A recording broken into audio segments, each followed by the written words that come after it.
Life moves pretty fast. You don't stop and look around once in a while, you could miss it.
The Owen Hart Cup. Oh, baby, we started it tonight. And Tony Khan is showing you exactly how a tournament is supposed to be done, man. We got Adam Cole and Dax Harwood tonight in what was the best match of the entire evening. We got Toni Storm and Jamie Hayter on the ladies' side of things. I'm still wondering why everybody was so invested in this match. I have a bizarre desire at this hour for some cake. I don't know. And Darby Allin. Darby Allin and Jeff Hardy. Tony Khan said, fuck the basic tournament rules, man. We're going no holds barred tonight. And MJF in Long Island, man. I felt like I was in fucking Twilight Zone. I guess Jesse's going to egg it on how he was right for a second time in a row this evening. And CM Punk, man. CM Punk comes out. He loves being heel on Long Island. Let's dumb the rumor down that CM Punk's going heel for the match against Adam Page. We'll talk about why he came out and healed it up tonight. But man, oh man, what a great episode of Dynamite, man. It's nice to wash out the stink of Monday night. But I'll tell you what, man, I got my beverage. It is ice cold. And I know you guys are waiting inside the venue, man. Your beverages hopefully are ice cold as well. I got one question for you before we get the hell out of here, man, and start this show tonight.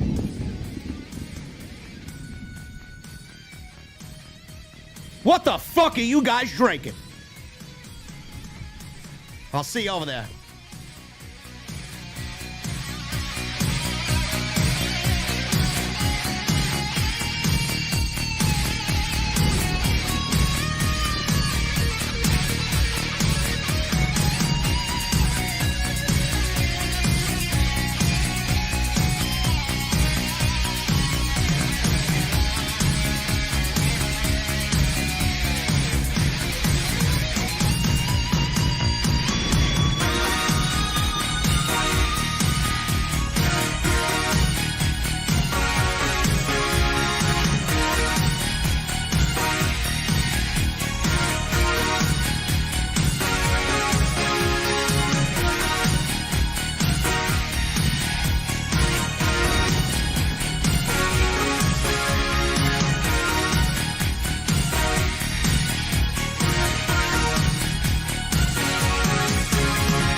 AEW successful?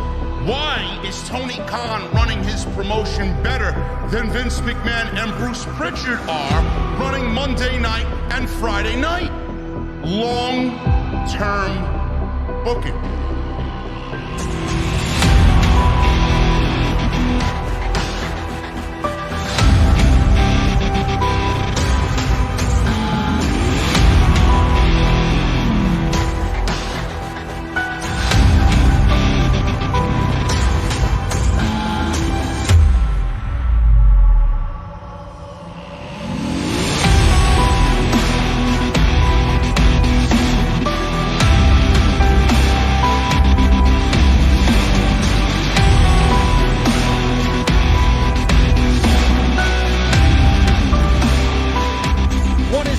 Thank you so very much for joining us right here on Off the Script. This is your AEW Dynamite post show for May 11th, 2022.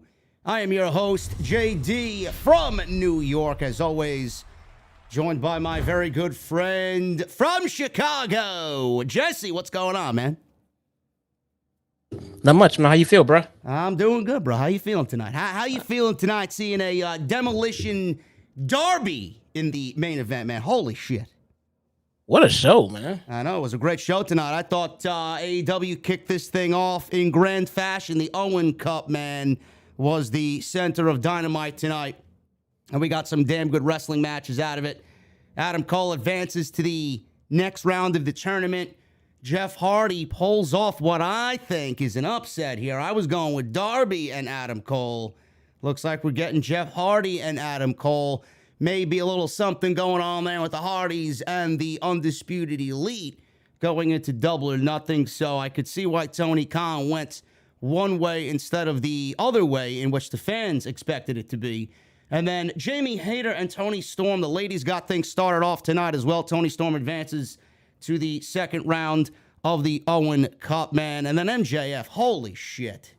Now, you were right again, man. Listen, I'm not going to doubt you again on this MJF in AEW on Long Island anymore, man. Guy's a fucking hometown hero here. Dude, the town of Long Island is just heel. I guess so. That's all it is. CM Punk certainly think so.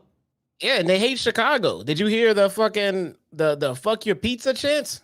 I did not hear those. I did not hear those chants. Man, we didn't even do anything to them, man. What the hell's wrong with them? I don't know. I agree with Long Island, man. Fuck your pizza. Oh my god. I agree with Long Island, man. Chicago pizza sucks. Let me tell you something, bro. Anyone that lives on Long Island is a complete fucking dick. Excuse me. Why? You understand what I'm saying, bro? Why do you say that? Did you see them tonight? Listen, bro, you want MJF to come after you now. Bro, anybody we already got Julia Hart and Thunder Rosa. You want MJF to come after you now. Anyone who lives on Long Island should be ashamed of themselves. Okay, there you go. Look at this guy. He's already starting shit already today. We're not even on the air for 5 minutes yet. Anyway, thank you guys so very much for joining us on Off the Script. Jesse, we're going to start at the top here. Major stories coming out of AEW today. Number one, there was a buy-in match that was announced for Double or Nothing. Might as well get this out there because it was a part of the show tonight. It will be Hookhausen. They are now a pairing. And I guess this excites everybody. It will be Hook. Where are my hookers at in the chat? Hook and Danhausen versus Mark Sterling and Tony Nese at Double or Nothing during the buy-in. What do you think of this little segment tonight between Tony Nese and Danhausen? Man, Danhausen got fucking buried tonight, squashed. But I don't know why. I was looking forward to seeing what he is capable of in the ring. Jesse texts me and says that Danhausen is one of the worst pro wrestlers he's ever seen step into the ring. And I'm thinking it may be some lingering injuries. He may not even be 100% yet. Good thing for you, I have my text pulled up. Bro, listen, man.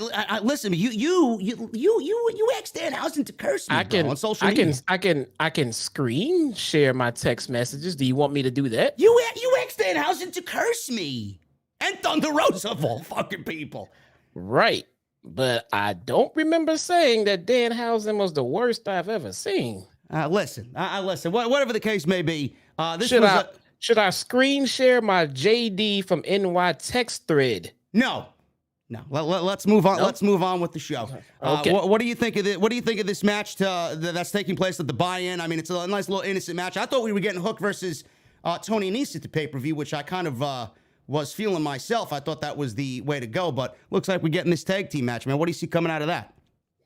Yeah, okay. So originally I didn't like it, and I kind of still don't like it, but I'm kind of with you in the boat of it's harmless and it gives Hook something to do as far as storyline goes without having him too invested in the show. So I guess I'm okay with it. The only thing though is it's just there's only one person in this entire match that really matters as far as wrestling goes.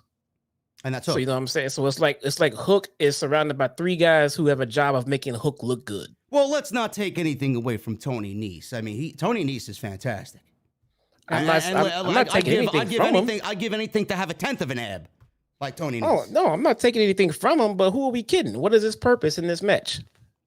To make his purpose in this match is to show off his 16-pack abs. Wrong. He gets the same job to put over Hook. As Mark Sterling and Danhausen. So I went back and looked at some Danhausen wrestling just to get a gauge of what we're dealing with here, and we've seen Danhausen's strengths. I don't want to say that I don't want to see him on TV. I do want to see him on TV as much as it's needed. It's fine, but he's just not a great wrestler. That's all. So you're saying he's less than adequate in the ring? Yes. Okay. Yes. I think that would go for the majority of the people too. I think he's all act and not much as far as a bell-to-bell type of guy. Yeah. I mean, look, he's not terrible. He's not bad. He's not somebody that's out there embarrassing, the business. No. But he's not. Listen, is he worse? Is he worse than Dana Brooke? No. Is he worse than Omos? No. Okay. No. So he's not. No. He's not that bad. No. Put it like this. I think this is a good way to put it, because it's hard to say how bad he is without burying him. Because I don't want to bury him as far as in-ring goes. But let's put it like this: his in-ring ability is not as good as his gimmick. No, that's understandable. I could have probably told you that if I'd never seen one Danhausen match. Yeah, because his gimmick is over as fuck. His gimmick is fantastic. His wrestling is nowhere near that level. Yeah. Well, I mean, this match is going to do everything that it needs to for Hook, and I think this is going to sell a lot of merchandise. Tony Khan's using Danhausen in a way where it's, basically, like you said, to his strengths. He's selling a lot of merch. He's making Tony Khan. Let's put it this way: he's making his return on his investment with Danhausen. He is making money. He is definitely making money off of Danhausen. Yes. And that's going to be a big deal. Hook and Danhausen now going to sell tons of those T-shirts. I think everybody kind of knows that. And we're going to have this tag team match at the buy-in for Double or Nothing. So that was announced tonight. That was not the only announcement that Tony Khan made. I'm sorry, Jesse. You want to add something? This is awesome. Vandelli disagrees. He says that he thinks Danhausen is a good wrestler. So I feel great because he thinks Abaddon is a good wrestler too. Well, listen, man, let's not throw shade at Vandelli. Come on, Vandelli's a VIP here, bro. I love Vandelli, man. I know. I love Vandelli. Listen, don't listen to this geek, okay? Come on. Oh. Just keep drinking your fucking your peanut butter whiskey, bro. Don't mind this clown. Moving on, Jesse. This is not the only announcement Tony Khan had made today. He was on Busted Open Radio. There were two major announcements from Bossman TK. AEW is returning to Arthur Ashe Stadium in September for Grand Slam. This is major news. Last time we saw Grand Slam, we saw an absolute epic between Bryan Danielson and then AEW World Champion Kenny Omega. The promotion had over 20,000 fans in attendance in Queens. That's the highest paid non-WWE event since July 5th, 1999. That was an episode of WCW Nitro at the Georgia Dome in Atlanta, the fabled night, I believe, when Goldberg beat Hulk Hogan for the WCW World Championship. All Elite Wrestling also held a Grand Slam special edition of Rampage that same week on Friday that saw CM Punk and Powerhouse Hobbs in the ring. While speaking with News 12 Long Island, AEW President Tony Khan confirmed that Grand Slam will be returning to Arthur Ashe Stadium later this year, but he did not provide a date. I think we are all under the assumption it will be in September. He says this, and I quote, "Yes, I expect we'll be back to have AEW Grand Slam, Dynamite, and Rampage in Queens at Arthur Ashe Stadium again. It was a huge success for everyone involved, and it's all thanks to this great partnership with the USTA. They were so kind, and I think it resulted in a big partnership. It was almost the first $1 million gate in AEW history, and, that was then. Now AEW has $1 million gate with Forbidden Door. They have $1 million gate with Double or Nothing. They will continue to have $1 million gates for their pay-per-views because Tony Khan's done a great job at building up these major shows to be incredible, huge, important dates for AEW. So that was almost $1 million gate. Obviously, we talked about the rest of the shows happening this year. We will be back, and it will be another hopeful big success going back to Queens for AEW Dynamite Grand Slam and Rampage later this year in 2022. Jesse also said, I believe was on Busted Open, that All Out might not be taking place in Chicago because Forbidden Door is happening in Chicago at the end of June. The Chicago dates may be a conflicting one for Tony Khan, or he just feels like it's time to move on for All Out this year because of Forbidden Door, maybe move it somewhere else. So those are the two major announcements by Tony Khan today. That's huge stuff right there. Grand Slam is going to be a major deal.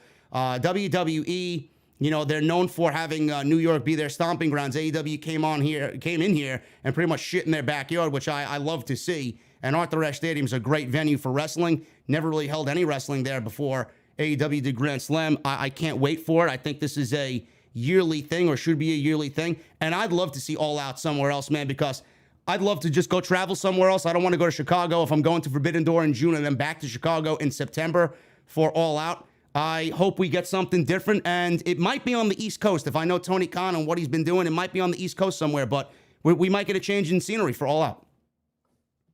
That's bullshit, man.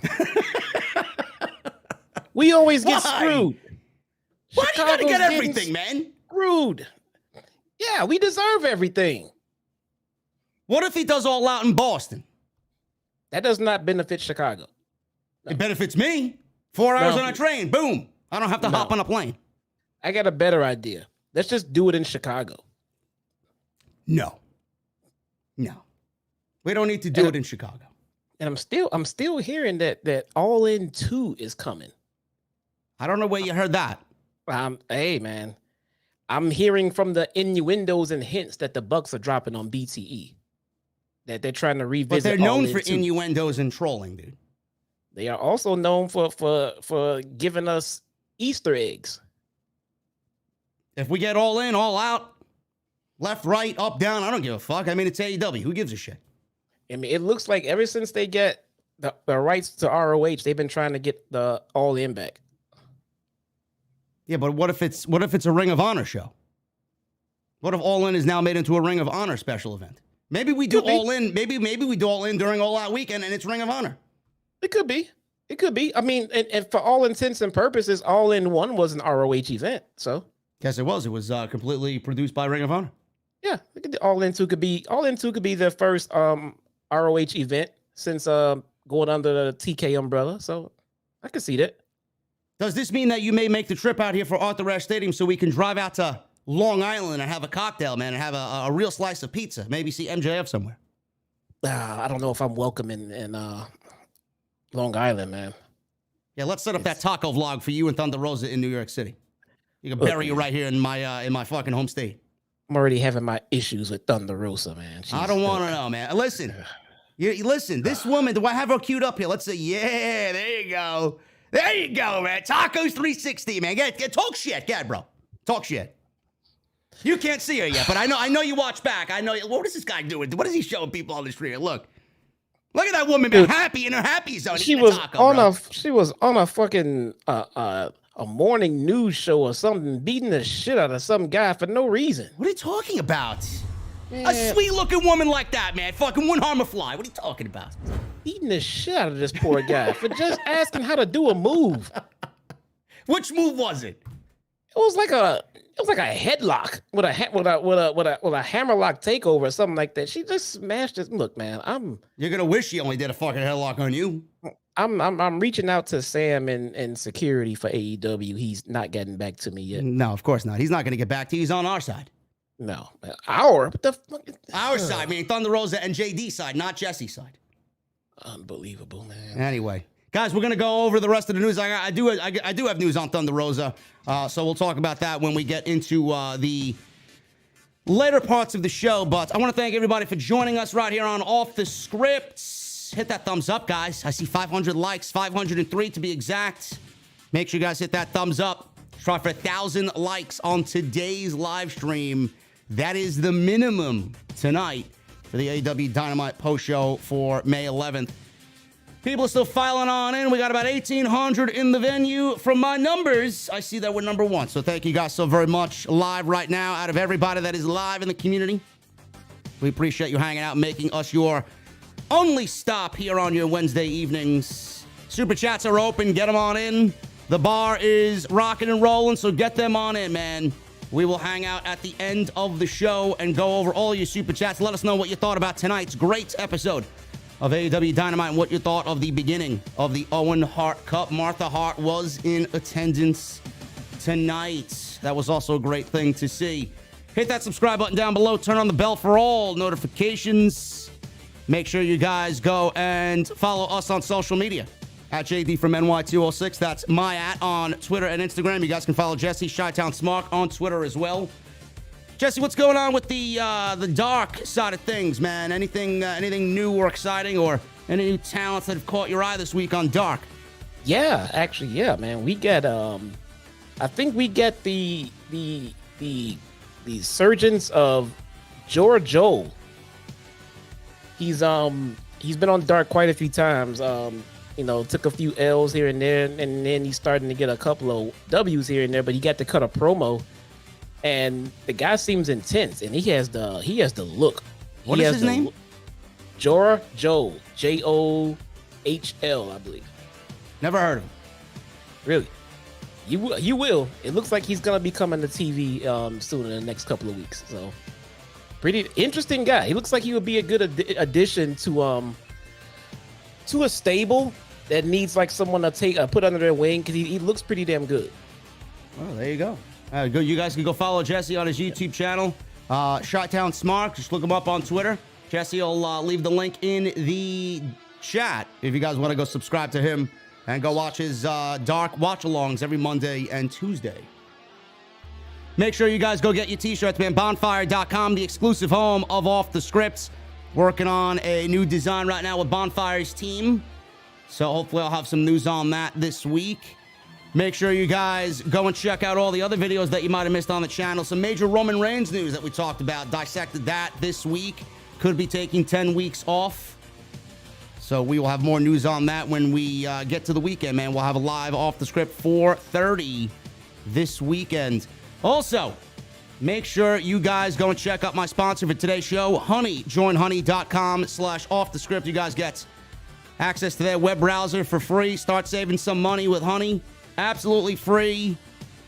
Join honey.com/offthescript. I want to thank them, as always, for once again sponsoring the podcast right here on Off the Scripts.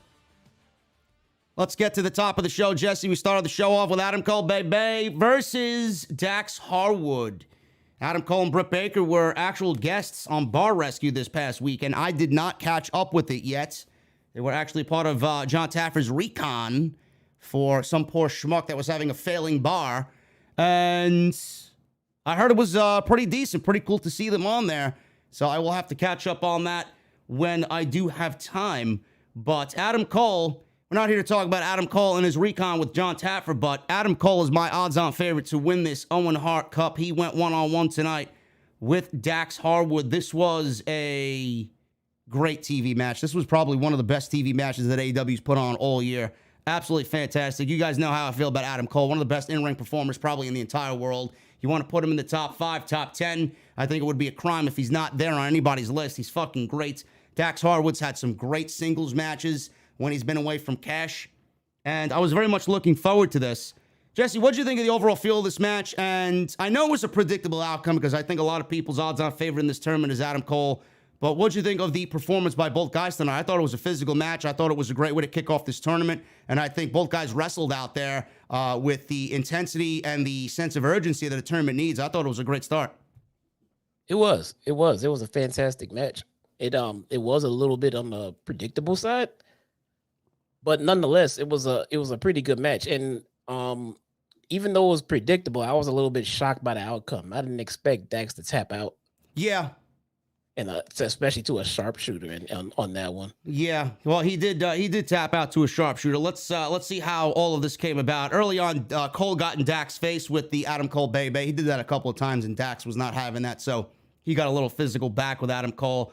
Cole came back with the knee lift, and they were allowed dueling chants of Adam Cole Bebe, FTR. So Cole drove Dax rib first into the ring post. This was the big spot in the match. He threw Dax into the ring post, and Dax fell to the ground, slid into the ring post, and you guys know how those AEW ring posts are very jagged-edged, right into the rib cage. Did Dax go into the steel? Cole continued to drive Dax into the steel steps a couple of times. We went through a commercial break. Dax turned a ripcord into a repeated German suplex barrage. Cole came back with one of his own. Dax fought back. He did hit a third German suplex. They fought on the second rope. Then after that, where Cole avoided a diving headbutt, Dax recovered, hit a slingshot powerbomb for a 2 count. Cole fired back with his Yushi Goroshi. He went for a cover off of that, only got a 2. Dax hit a crossbody for another near fall of his own. Cole had a second one scouted, so he blocked or countered the second crossbody, and he cut him off with some midair super kicks. Dax cradled Cole for a near fall. Cole wanted a Panama Sunrise, but Dax stopped Cole in his tracks, sets a pile driver right down on Cole's head for a very close near fall. Crowd was very much into this. At one point, Jesse, Adam Cole did the tuning up of the band for the super kicks on this night in this match with Dax. I start laughing because we all know from his NXT days with Triple H and how much he's put over Shawn Michaels. Shawn Michaels loved Adam Cole, and Adam Cole speaks so high of Shawn Michaels and everything that Shawn Michaels taught him. So that was the first thing that I laughed at. Then Dax locks on a sharpshooter to a great ovation because obviously this is the Owen Cup, and then obviously you guys know the sharpshooter was the Hart family thing. He tried to get over with the submission, but his injured ribs forced him to break the hold and recover on the floor. Just barely make it back in the ring. He made it in like a 9.5. And then back inside, Cole took down Dax, tapped him out with the sharpshooter. So not only, Jesse, did he tune up the band, he beats Dax with Bret Hart's own finishing move. And we all know how much FTR loves Bret the Hitman Hart and the Hart family, man. This was poetic justice tonight. Adam Cole, the prick he is, man, wins, throwing all his HBK love out there and using it against all of the Hart family and FTR tonight in the Owen Cup, man. Absolutely beautiful, man. I loved it. It was a well-produced match. And Yes. and then look, they had a lot of storytelling and a lot of the psychological stuff. There's a lot of old school wrestling in here. I mean, so the show started off with some old school grappling wrestling, and then it ended with Hardy and Darby Allin. Yeah, I mean, it was the opposite ends of a rainbow of wrestling. yeah, and pretty much everything in between. What a fucking awesome show, man. yeah. This was great. Adam Cole was the right winner here. This was, like Jesse said, a little predictable, but I have no problem with predictable. This was a fantastic wrestling match. Adam Cole goes on to the second round. He will now face the winner of Samoa Joe. No, not Samoa Joe. This is on the other side of things. That's going to be Kyle O'Reilly and who the fuck is Kyle O'Reilly wrestling? Whoever comes out of that first match, Samoa Joe and the Joker. But there are 2 Jokers. They did hype up the 2 Jokers tonight, which we'll get to in a little bit. It's either going to be one of 2 people that I feel for the men, and I think we kind of know who it's going to be for the women. I don't know who else it could be, but we will talk about that. And the winner of this match actually faces Darby Allin or Jeff Hardy. And if you guys watch the show tonight, Jeff Hardy advanced. So we got Adam Cole and Jeff Hardy in the second round of this tournament. Fantastic stuff there. And Jesse, we might as well talk about it now. Samoa Joe on this side of on the other side of the bracket will be going up against a Joker, and the Joker matches are happening next week. So Britt Baker is wrestling a Joker, and Samoa Joe is wrestling a Joker next week. And I said this out loud to myself while watching the show tonight. What if it ends up being Johnny Gargano and Candice LeRae, both being the men's and women's Joker? That could be a way to bring both of them in and have them be in this tournament. If not them, I'm thinking we get Athena, and I know we talked about this last week, Athena, and I read a report today that Cesaro has been turning down a lot of appearances, whether it's signings or gigs in ring for random various promotions. It may be because he may be coming on into AEW next week, and he may end up being the Joker against Samoa Joe. What do you think about that? It's possible. I mean, TK wouldn't stop him from taking indie bookings. No. Maybe he just wants to make sure he doesn't, hurt himself or mess something up before his debut, though. Yes. Could be very possible. I expect Athena and Claudio. Candice and Gargano would be a fantastic surprise. I I really don't think there are too many people they could bring in here and disappoint us. No. If they pick from the pool of popular free agents right now, we're not going to be disappointed. If they pull out another like Satnam Singh type debut, then yeah, it might get shit on a little bit. But between Athena, Gargano, I know Mia Yim just signed a short-term deal with Impact, I'm hearing. 6 months to be exact. Yeah, so she's probably not going to pop up now. She'll probably be here in the fall. So yeah, I'm thinking Candice or Athena or Cesaro or Miro. Yeah, I like you said, I wouldn't be upset with anybody, even if it is Miro and a returning Miro. I'm not going to be upset about that. I think we can speak for everybody in the community. I think we all collectively miss Miro. So if it ends up being him next week, I have no problem with that at all either. Yes, absolutely. But this tournament is off to a great start. Adam Cole beats Dax Harwood in the first round, and the Jokers will be very prominent next week. So if I hear anything on these Jokers as the week goes on till next week's Dynamite, I will definitely let you guys know on the podcast. We got a video package hyping up Darby Allin and Jeff Hardy with sound bites from each. I really thought this was a nice touch before their supposed dream match. I know everybody's been looking forward to this. Darby said nobody wants to see him and Jeff exchange headlocks. He said that they're more stuntmen than wrestlers. Hardy said their chemistry will embrace one another. Hardy says he's been studying Darby for a little bit. Darby said people want to see him go to the hospital, and he wants to go to the hospital. He asked Tony Khan to make it a no-rules match so they can just go out there and be psychotic. And that they were. Why are people asking for Scarlett and Cross? Did anybody watch Scarlett wrestle? Do we want Scarlett in the ring? I know I don't. Scarlett's value is as a valet. And then they're saying they want Lana. They want to see CJ guys. Lana. Look, man, if we get Cross, great. Scarlett's as valet, perfect. We get Miro coming back, awesome. If Lana is his or CJ Perry is his valet, even better. We don't want to see Scarlett or CJ Perry wrestling in a ring. No, I don't want to see Lana in a wrestling ring wrestling ever again. No, guys. Neither Scarlett either. No Scarlett Bordeaux. No Lana as Jokers. No. That's not a big impact. That's not a big surprise at all, either. Come on. You guys know better than that. What the fuck? What are you guys drinking, man? You guys drunk already? We're not even live for about half an hour now. You fucking. What are you drunk? What are you giving these assholes? I don't know, man. Jesus fucking Christ, man. Have a water with your alcohol. It's nice to be fucking hydrated as you enjoying your drinks throughout the evening. Come on. If you've been hanging with Matt Riddle for the evening, yeah, that either that, yes, or Matt Riddle for sure. Yeah. Holy shit. Anyway, AEW showed hosts of Impractical Jokers. Big fan of the show, am I? Front row, we got Casey Jost and Quinn. We got Brian Quinn out there. Q. You fan of that show, Jesse? I'm not. I've never watched it once. No. You never watched Impractical Jokers, man. I'm surprised Sal Volcano was not in the show in the crowd tonight. They're all from Long Island, but he's a big wrestling fan. He's a known big wrestling fan. He wears wrestling shirts and jackets and T-shirts on the show all the time. Really? Awesome. Yeah. So they were in the crowd, so that was a nice little touch there. Hangman Page came out to make his ring entrance. Hangman joined the announcers to do some commentary because the next match was CM Punk and John Silver. CM Punk, there's something about CM Punk, Jesse, on Long Island, where he just absolutely loves being a prick and a heel. I don't know what it is, but I think we can safely say that every time AEW is on Long Island, we will be getting CM Punk being an absolute prick to everybody in attendance. He came out wearing a New York Islanders John Tavares jersey, and the crowd legitimately booed him out of the building.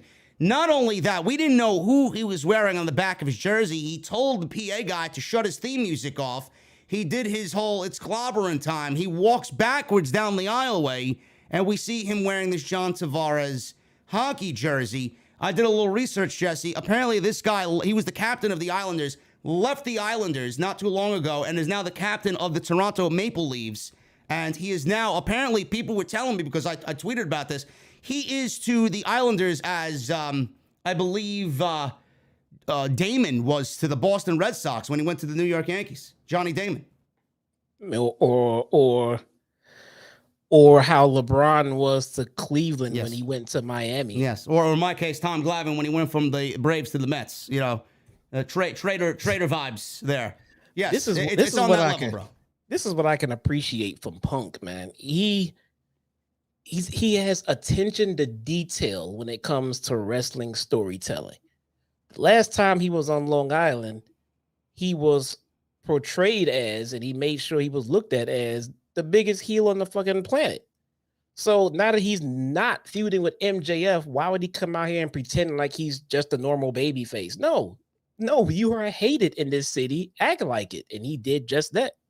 He shut the music off. He wanted to hear the sound of the hatred coming down upon him, man. That's a guy who really appreciates his craft. That's the greatest sound to hear, man. When you know that you're gonna get booed and you want to hear that, man, he shut the fucking theme music off just to listen to the boos coming down on him. I thought it was great. So Adam Page was out there. He's like, this warms my heart. This warms my cold heart to hear CM Punk get booed. And I know a lot of people were tweeting, oh my God, I don't believe AEW's turning Punk heel and Punk is heel and this and that. Punk is not heel. Punk is heel on Long Island. Next week in Houston, Punk will be a babyface like he has been. He is not a heel. He's only heel when they are here on Long Island. Get it through your skulls. Yeah. So Ross is out there. He asked if Punk cares he's being booed. Obviously, the answer is no. Hangman says he doesn't think he does. So Silver came out, and he was accompanied by some of the Dark Order guys out on the stage. Punk and Silver had a very hard-hitting match. I thought this was a nice little match. Punk and Silver, you know, on the outside looking in, might not make a lot of sense, but John Silver is from Long Island as well, and you know, Adam Page has had ties with the Dark Order. Punk beating one of Adam Page's good buddies here in John Silver in his hometown. So the strategy for Punk early on was to kind of stop John Silver from building any of that high-octane offense here. He maintained control with a lariat leading to a commercial break. We got a small commercial break, so we come back. Silver sent Punk hard into the corner turnbuckles, laid in some strikes, some stiff kicks. Brain Buster followed with a 2 count and a cover. Silver briefly stumbled walking back to the ropes. So he recovered a little bit. He had a very sloppy tornado DDT. Punk then stopped Silver with a flurry of offense and some high kicks, some short-arm clotheslines. Punk followed up with a, get this, Jesse, a buckshot lariat. He knew Page was on commentary. He does the buckshot lariat, not as smoothly as Adam Page usually does it, but he did this, and he actually got the victory off the buckshot on John Silver with Page sitting on commentary. After the match, Page was so upset, he got up off commentary, and he headed down to the ring, and Ross said that, oh my God, Adam Page is pissed. He's pissed. Hangman got in Punk's face. Punk asked, Hangman, are you mad? He said, it sounds like he's taking this a little too personally. Punk says he doesn't know why the fans of Long Island don't like him. Really now. He doesn't know why they don't like him. He said, when it comes to them and him and the title, it's not personal. It's just business. He said he used to wake up every morning and ask himself if he was a good guy. He said this morning he woke up and asked himself, are you the champion? And my answer was yes. He said Hangman said last week he wouldn't shake his hand, but he'd destroy him. Punk said he did to Silver, or what he did to Silver, is a blueprint for what he's going to do to Page at Double or Nothing. He said he'll shake his hand after he beats him at the pay-per-view, whether he's conscious or unconscious. And he put his hand out, Jesse, to shake Adam Page's hand. And Page, and this is a continuation from what we saw when Page cut that great promo, man. He was very angry, very intense, and acted like a champion no matter who was in the ring, especially with Punk. Punk is not stepping in my yard and taking my title. I thought the promo was great, and today he continued that. He gave Punk the middle finger and did not shake his hand, told him to fuck off, and that's the way the segment went off the air. I thought Punk and his intensity was great here, and the little subtle middle finger by Adam Page was a nice touch, continuing that he is the champion and he's not going to be pushed around. Yeah, I like this Hangman. Mm-hmm. This is the babyface Hangman that I want to see. I don't care who you are. I don't care what you're doing. I don't care what you want. We're gonna do this shit my way. And you know what? Fuck you. And I'm gonna kick your ass, dude. I mean, I like this Hangman. I think this is a complete difference in the Hangman we saw at the start of his run. You know, so it's almost like Tony Khan is paying attention to his fans or something, man. I don't get it. Wow, man, what a shock! And Tony Khan listening to his fucking audience, man. You know, yeah, Tony Weird. Khan listens to his audience so much that he had a recommendation from a fucking an irrelevant account on social media that went viral, and it was all because the fan thought that the arenas looked dark for Dynamite, and the lights are now turned on so that you see all of the crowd on AEW Dynamite. And now this has been 2 weeks. Tony Khan's kept it the same way. I absolutely think it makes a world of a difference with the lights on. I used to love that grungy, dark, gritty look of NXT when they used to do it, and I get why they did it. But Tony Khan, he's not NXT. AEW is not NXT. It's not inside the Performance Center or Full Sail. I think that recommendation was taken by Tony Khan, and it's actually made the show better. So he does listen to the fucking fans, whether you want to believe it or not. He does. I mean, even if look, okay, so maybe he was already thinking the same thing. And then he went to social media to go take a look-see and then saw that someone else had the same idea he was having. Instead of just implementing the idea, he took the moment to say, hey, you know what? This fan requested it. I was thinking the same thing. Good idea. Yeah. You know?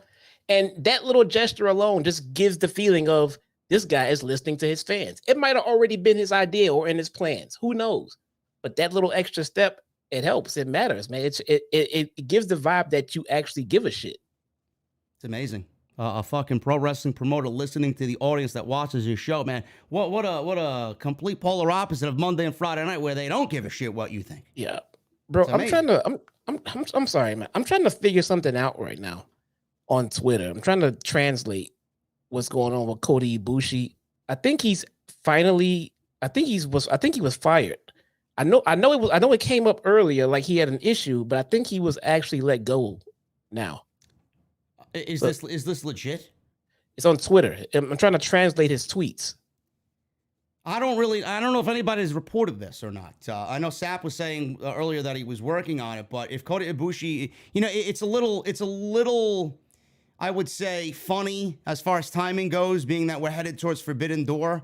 I don't know if he's going to have any involvement in Forbidden Door or with AEW, but the fact that he was quote unquote fired, I don't know if it's legit or if it may be storyline going into the Forbidden Door pay-per-view. Yeah, chat saying he was fired. Chat says he's fired. It's legit. Kota was fired. Wow. Well, if that's the case, where's he going? I'm trying. It's hard to translate Twitter has the translate button on here, but translate is not a one-to-one scenario. It's kind of hard to put the story together. Listen, man, Bruce Pritchard's on the phone. Johnny People Power.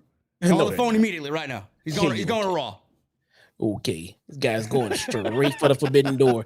He's gonna go to AEW and then fight against guys in New Japan. Can you imagine Kota Ibushi on Friday Night SmackDown, man? Oh yeah, my goodness, they'd have this guy running around with fucking Dana Brooke and Tamina for the 24/7 title. He'd be in a storyline where Akira Tozawa doesn't want divorce and in comes Tamina's fucking affair here with Kota Ibushi. Well, if he comes over here or not, I'm still thinking that he's gonna have something to do with Omega at Forbidden Door. Of course he would. So whether it's the Golden Lovers or whether it's against each other, I don't know, man. But that's his boy. They're gonna do something. Oh boy, another thing for the fucking AEW hater accounts to get all over now. Oh, who wants this no-name Japanese guy? Another mark signing with AEW. They hate seeing wrestling fans happy, don't they? I don't know. These people are not real, man. They hate it. They're not real people. They hate. I mean, look, I'll be the first to say I don't watch or like WWE, but I don't go around saying people that watch it are stupid or just lifeless, don't know what they're doing. It's just not for me. I don't enjoy it. I don't go around insulting people that watch it. I don't know why AEW haters go around hating everything AEW does. Just don't fucking watch it. Watch your show. The thing is, when you watch WWE, you feel stupid. Some people just are afraid to admit it. Your intelligence is insulted. They think you're stupid, and they treat your intelligence like they do, they think you're an idiot, and then you feel like an idiot for watching their show. Yeah. Let's go. How many of you felt like an AEW. idiot watching Monday Night? Jesse wasn't even watching the fucking show. He tuned in for the last match, and he complained to me on text, 4 minutes with Asuka and Bianca Belair. What the fuck? Yeah, Dude, you feel stupid. He felt stupid in the 5 minutes that he turned it on. Seriously, for that is no cap. That's not a lie. I didn't watch the show at all, really. And like 9:55 my time, right before I was getting ready, I put my kids to bed. I sat down, grabbed a drink, and I was chilling. And I put on the last 5 minutes of Raw. And then I heard ding, ding, ding, the match started. And I'm like, it's 5 fucking minutes left. What are they doing? I don't know. I could sit here and rant about it for the next fucking hour and a half. That show pissed me the fuck off. Anyway, yes, Kota Ibushi apparently, the chat here is saying that he got fired. He's fired. He's not working with New Japan anymore. I don't know if he's completely healed from his injuries. He's been out for a very long time. So we may be seeing him get involved in some way, shape, or form with the Forbidden Door. So we'll see what happens with that, as that is a developing situation. Danhausen and the premier athlete, Toni Nese, with smart Mark Sterling. This was about 60 seconds or less, Jesse. Danhausen made his ring entrance.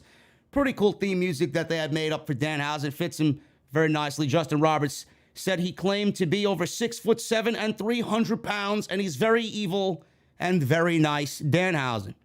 So, Nese was in the ring. He got no ring entrance. He was already waiting in the ring with Mark Sterling, which I did not understand why, but then we knew why when Mark Sterling had mentioned it after the match was over.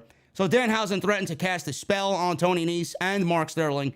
Sterling protested, was distracted Danhausen briefly. Nese hit him with a running forearm and a huge running knee in the corner, and that was pretty much it. Basically, that was the entire match. 1, 2, 3, Toni Nese wins in under a minute. So Sterling gets on the microphone and asked everybody on Long Island if they were shocked by what they saw here tonight. He says he's not. Sterling said this guy got an entrance, but Toni Nese did not. So I'm glad that they actually brought that up in promo here after the match was over. What do you think about that? So Toni Nese said Danhausen with another running knee. Sterling said Danhausen has to pay the price for all the internet meme wrestlers out there. Hook came out and marched to the ring. He did not slow play it. He marched to the ring, and he got in the ring. Nese and Sterling left as Hook checked on Danhausen, and all of a sudden, Jesse, Danhausen offers a handshake. Hook shook his hand. We officially have Hookhausen, and the fans popped big time here. Hook quickly left the ring, and that was pretty much all she wrote here. And then we got the match booked for the buy-in. I thought it was going to be Hook and Toni Nese, but it's going to be Hook and Danhausen versus Mark Sterling and Toni Nese at the Double or Nothing buy-in. A feel-good story here with Hookhausen. I have no problem with it, and everybody enjoys it. So Tony Khan sees that, and it's the reason why we continue to see it on television. Yeah, okay, so this seems like a temporary tag team, an alliance or whatever. My only concern here is so since we know it's going to be temporary, how are we breaking them up? Usually tag teams break up with someone turning heel. We know Danhausen is never, ever turning heel. So I think the same could be said about Hook right now. You see the reaction? Right now, Hook can't go heel if he wanted to. No, it's not happening. No. So this could be one of those things where they team up and then they break up, but they still become like low key friends on the side or something like that. Kind of like how Rock and Mick Foley did. They teamed up, tagged up for a while, Rock and Sock, and then they kind of broke up, but there was no real heel turn per se. And they were just low key friends that kind of reunited from time to time. I could see something like that happening maybe. I think that look, maybe Danhausen's not fully recovered from his injury. Maybe that's why he got squashed so quick. Well, that was the first thing that I thought about. Yeah, maybe. I know he had broken his leg. That's not really a fucking walk in the park injury to get back from so quickly. Yeah, no, and it's kind of odd to have him his AEW debut, not only be a loss. I mean that's rare that your debut is a loss, but it's happened. But then your loss is a complete and utter squash, and you're one of the most popular guys on the entire roster. Yeah, that's kind of odd. I mean, even if you're gonna take an L, I mean, one would think you go out there and look good, act like you can defend yourself, and you belong on this team. He went out there, got beat up and needed a rookie to come save him. And it wasn't a good in-ring look for Danhausen. So maybe there's a reason behind it. You know, you are correct. You are correct in that. But honestly, I think this is one of those situations where the fans don't really give a shit. And I don't think they're really thinking about that. They like you said earlier, you know, he's all gimmick and not so much in ring. And I do think this audience is smart enough to realize that, you know, Danhausen can lose. Hook is out there. He came to save the day. We just want to laugh and be entertained and have fun with these guys. So it's not really that big of a deal if he lost and got squashed in 60 seconds. And I actually quite like the pairing for the meantime because, look, let's be real. Hook is not going to be challenging for any major championships on AEW television. He's still a baby. You know, he's still developing a character and a gimmick for himself. What this does is it builds upon his popularity by pairing him with one of the more popular acts in all of pro wrestling right now, which is Danhausen, believe it or not. And the one kicker is here, Jesse, also a big aspect of it is we don't want Hook speaking for himself outside of the very, very, very little he's already done. Danhausen and Hook could be a pairing, and Danhausen could be somebody that could keep Hook at that level where he doesn't have to say much of anything, if not at all. Danhausen can also handle all that by himself and make the group look good at the same time. Yeah, I can see that Danhausen can definitely handle the stick work. We haven't heard enough of Hook to know how he is on the mic, but and just by that fact alone, I think it's probably safe to say that he's still working on his mic skills. We don't know for sure. He might be great on the mic. We don't know. Well, listen, I mean, his father is Taz. I mean, he will end up being great on the ring, on the microphone, because Taz was fucking incredible. Exactly. He'll get there. I mean, between his father and everyone he has access to in the locker room who sees that this guy is a budding star, and if he's lacking in the promo department, there's way too many CM Punks and Eddie Kingstons and Adam Coles in that locker room for him to not learn quickly on how to cut a right promo. So he's in good hands in that department. But yeah, it seems like they're intentionally keeping him away from the mic. And if that's the case, fantastic. Good. We don't need to see any flaws in his overall game right now. Although it is time for him to show some vulnerability. So I'm expecting him to get beat down pretty soon here. Yeah, I mean, we'll cross that bridge when we get there. I know a lot of people, me included, were thinking, oh, man, Toni Nese is going to be here in this match, in this feud, to put over Hook and Danhausen. That's a nice role for Toni Nese, even though we all know he's fucking incredible as well. He could do a lot of great things in that ring. But he's also getting his feet wet in AEW. He's on TV. People were complaining, they signed Toni Nese. He's not on TV. He's on Dark. He's not really getting much TV time. There's a lot on this roster that Tony Khan has to be mindful of. The fact that Toni Nese is on TV, on Dynamite, on a semi-regular basis right now is a victory in itself. He's paired with Smart Mark Sterling, who's very good on the microphone, gets a great amount of heel heat. Then he's in the feud with two of the most popular guys on the roster.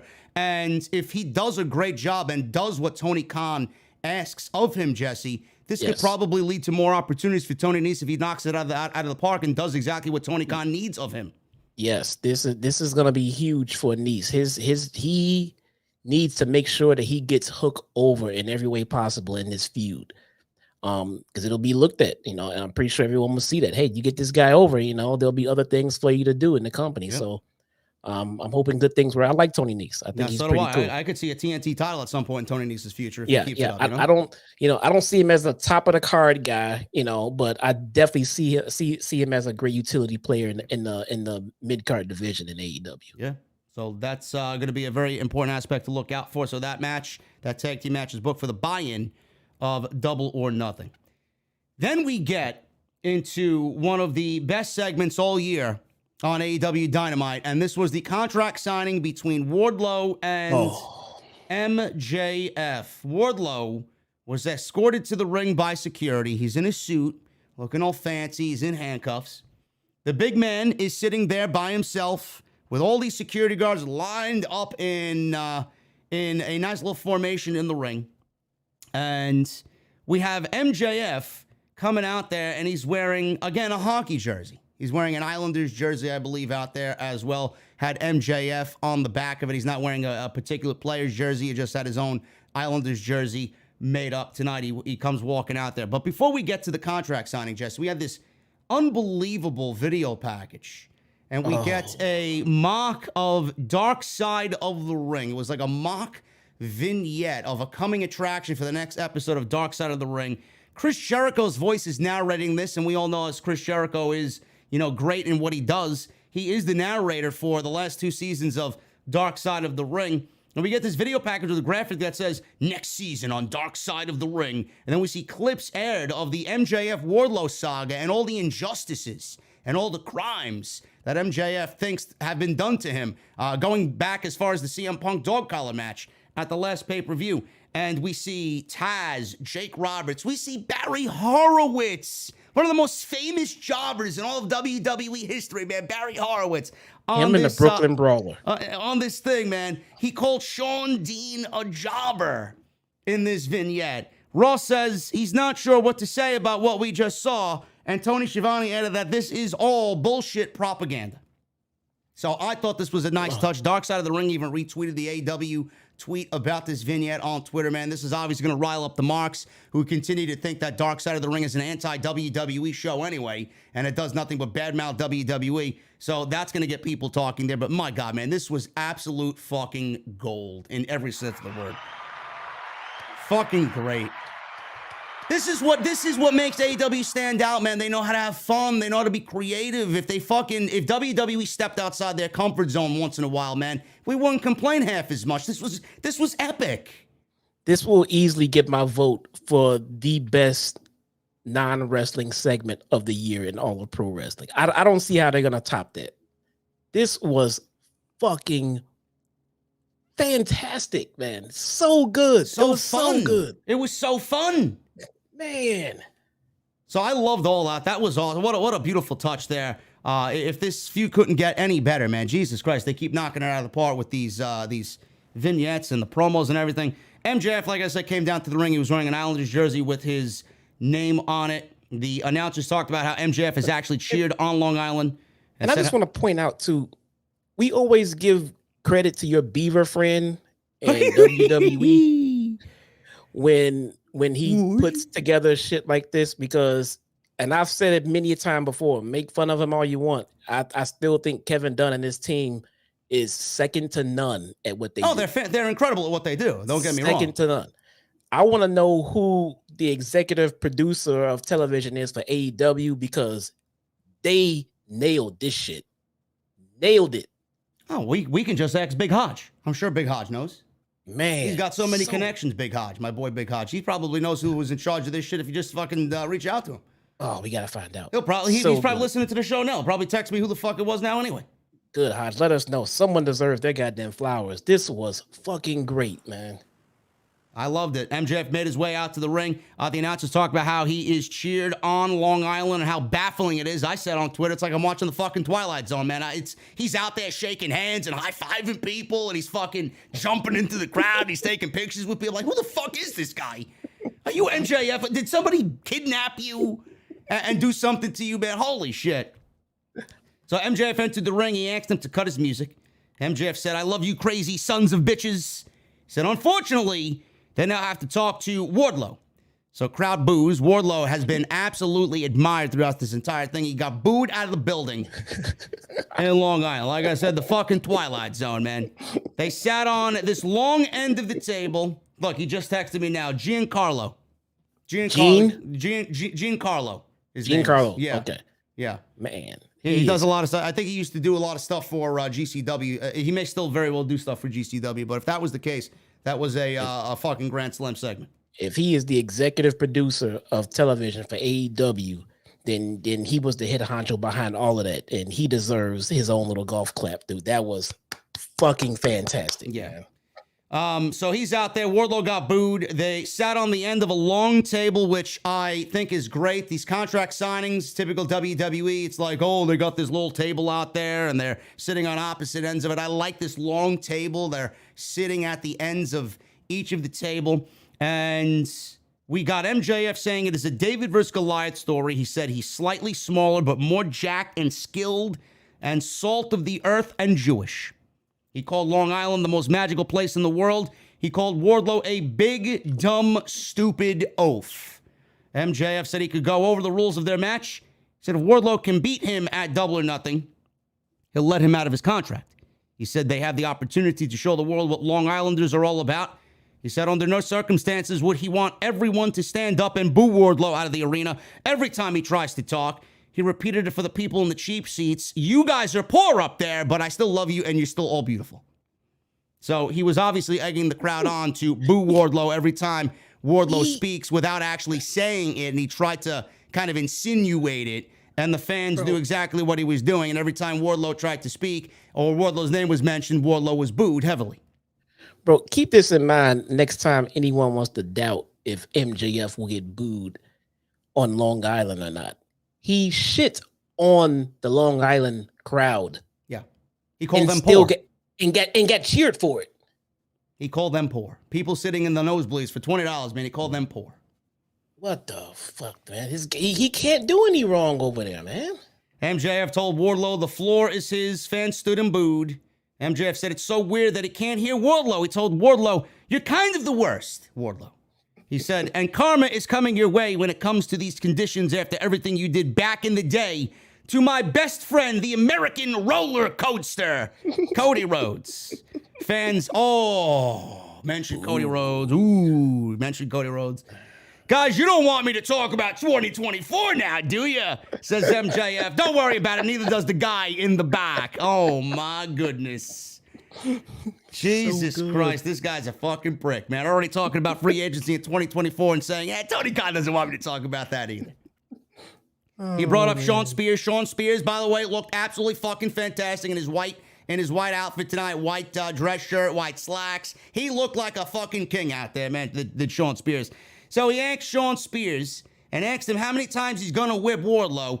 So he counted up to 9, and then Sean Spears went up to Wardlow and did the whole perfect 10 thing right in front of Wardlow's face. I died laughing at that. He said if he can manage together getting past 10 whippings, he'll have to wrestle Spears in a cage. He called Wardlow a dipshit for laughing because he's 0-2 in cage matches. Why are you laughing? You're 0-2 in cage matches, says MJF to Wardlow. He revealed he will be the special guest referee in this steel cage match between Sean Spears and Wardlow. MJF says if he gets past that and wrestles and beats Sean Spears, he will wrestle him at Double or Nothing. If he loses, though, Wardlow, he will never be able to sign an AEW contract ever again. He asked Wardlow if he still wants to sign. Wardlow said absolutely. He signed the contract. The handcuffs were off, and MJF agreed to keep the handcuffs off because, don't worry, we got this under control. And clearly, he signed the contract, and then all control went right out the window here. Wardlow stood up, signed the contract. Wardlow did not let security cuff him again. Instead, he beat up everybody that was in the ring. And MJF cowered behind Spears in the corner. Wardlow cleared the ring of all the security, then looked at Spears, who had a white chair in hand. Wardlow punched Spears, who charged in.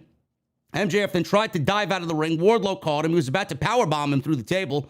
MJF and Spears walked up the ramp as they escaped, and Wardlow removed his shirt. Mark Sterling saved the day, though. If you're wondering why MJF and Sean Spears were able to get away, MJF got away because Mark Sterling saved the day, jumped on Wardlow's back. He ate the powerbomb through the table, and that is the way the segment went off the air. This was one of the best segments all year on AEW television. Perfectly added the next chapter of the MJF-Wardlow feud, and we're getting a steel cage match, bro, between Wardlow and Sean Spears, and that's going to be fantastic. A little predictable, but I'm enjoying every fucking step of the way with this feud. It is predictable. I could have done without the stipulation for Wardlow because it left something for, MJF to screw Wardlow in the match. I mean, now Wardlow has to win. Yeah. And with MJF as the ref against his boy Spears, if Wardlow still wins, it's going to make MJF look pretty fucking bad. Well, I mean, now the question is, even though it's predictable, how does Wardlow overcome a steel cage match with Sean Spears and MJF as the official in that match? I don't know, but he has to because of that stipulation now. Mm-hmm.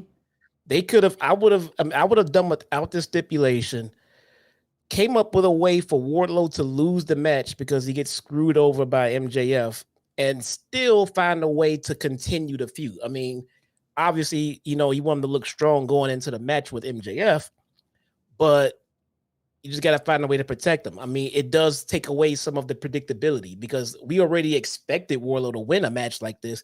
I'm also not too fond of the repeat trials because he did the same thing with fucking Cody. Yeah. The same exact thing. Yeah, the lashes. I mean, I don't know if he was serious about the 10 lashes or not. I mean, he was serious last time. I mean, this is basically the MJF and Cody feud. Yeah. Yeah, that part they're rinsing and repeating, that I could have done without. We've already seen this. Come up with something new, something creative, you know what I'm saying? But we'll see how that goes. But as far as the cage match, the stipulation does kind of give it away. So if Wardlow loses, he can't. What did he say? He can never sign. He can never sign an AEW contract ever again. Ever again. Yeah. Then he's gonna have to fucking win now. But now we gotta figure out a way to have him win and not have MJF look like a complete fucking idiot.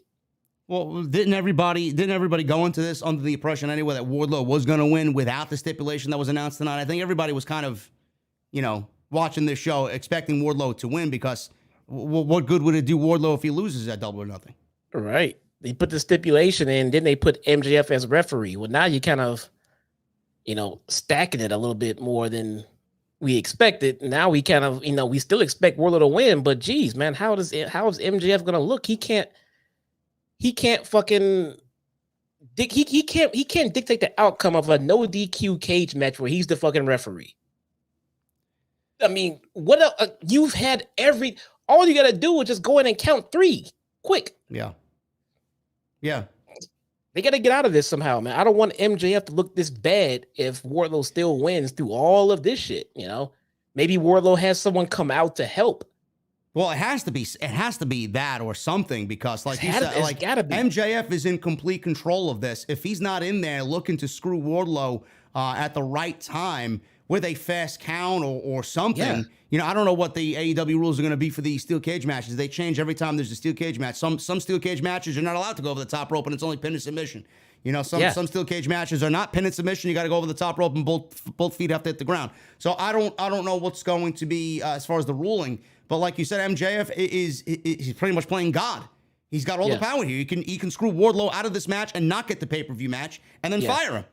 Yeah, they gotta find a way to protect MJF in this situation now at this point.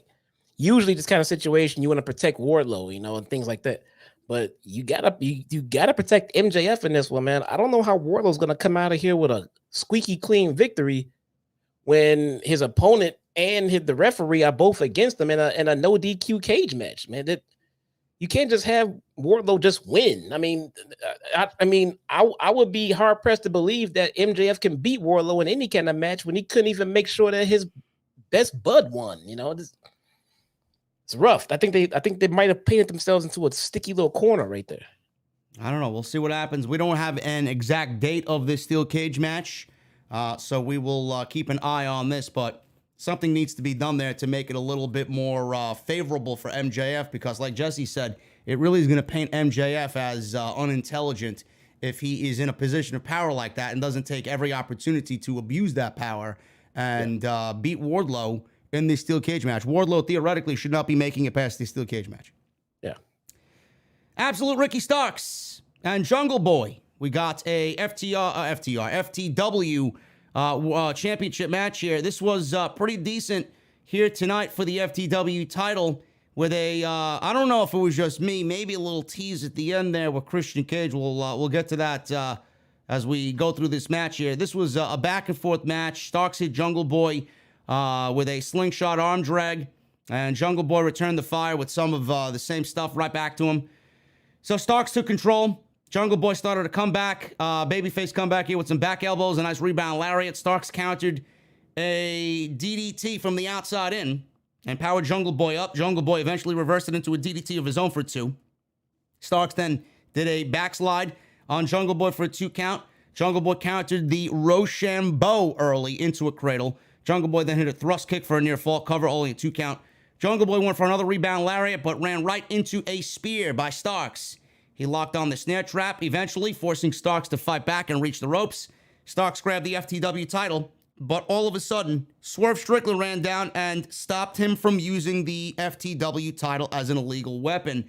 Jungle Boy rolled up Starks, but Swerve inadvertently distracted the official, and the official did not look at Jungle Boy in the ring, who had a roll-up on Starks. Could have won the title right there, but the referee was too busy with Swerve. So this all allowed everything to fall apart for Jungle Boy.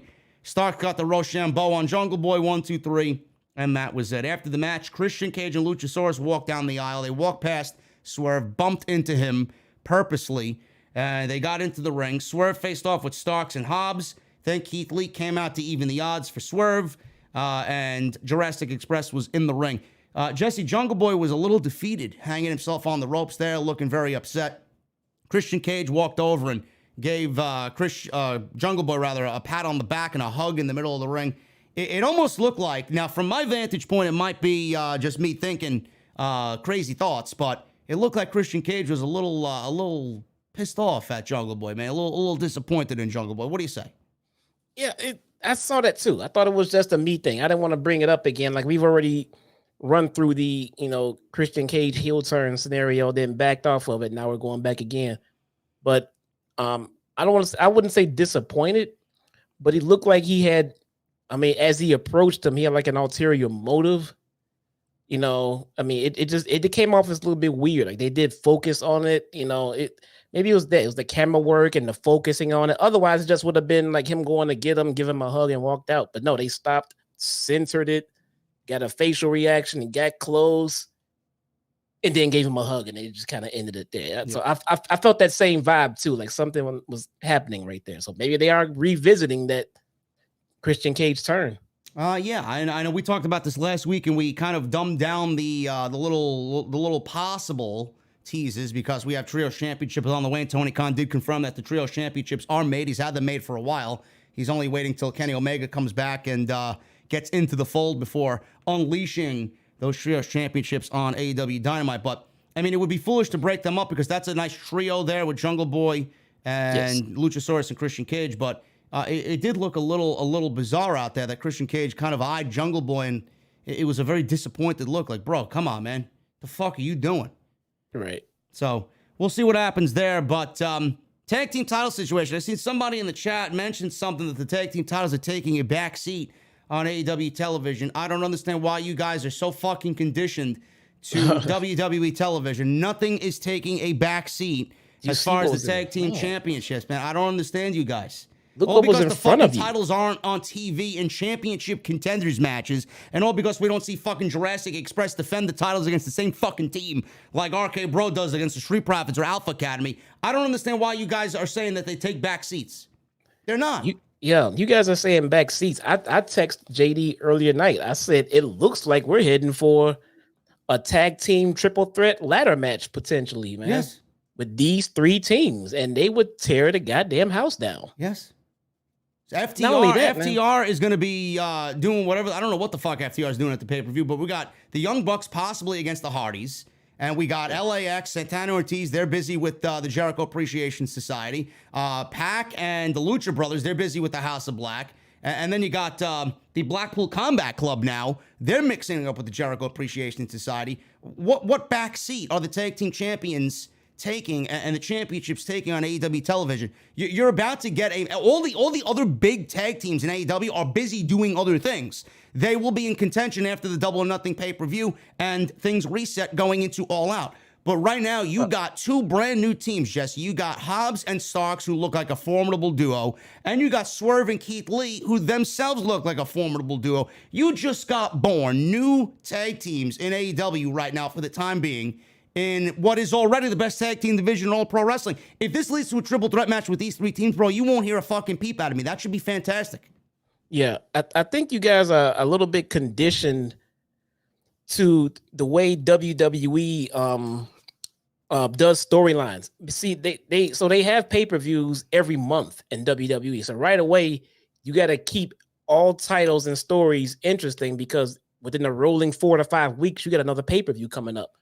Well, there's quarterly pay-per-views here. So you have lots of time between pay-per-views, meaning you're not always going to see the tag titles front and center all the time. They have literally a few months to get those storylines together for the next pay-per-view. So they are building towards it. when you see tag team feuds going on that might not include the tag team champions, well, what are they doing? They're building up their contenders. They're building up other tag teams to get to the point where it's like, well, shit, they've been doing this and doing this. Now they're going to get to Jurassic Express. And that's what we're doing. Now we get 2 tag teams coming at the Jurassic Express. Yeah, 2 great tag teams. They're not real tag teams, but I mean, the team of, like I said, Hobbs and Starks, that's a very formidable team. Good for Will Hobbs and good for Ricky Starks getting to that position. Hobbs has come a long way. He's looking he's looking better and better on TV every time we see him. And then Swerve and Keith Lee, you want these guys to be involved in some way, shape, or form. Would you rather them not be on TV and not doing anything on TV? Yes. So Tony Khan found a role for them here, and they are on TV. So Tony Khan is actually doing what you want, yet you people still complain that Tony Khan isn't doing what you want. Still, they are telling stories. They're building up tag teams for them. I don't expect either team to dethrone these guys, but at the same time, they're building up competition for them. Man, this is the way you do it. It takes time. Yes.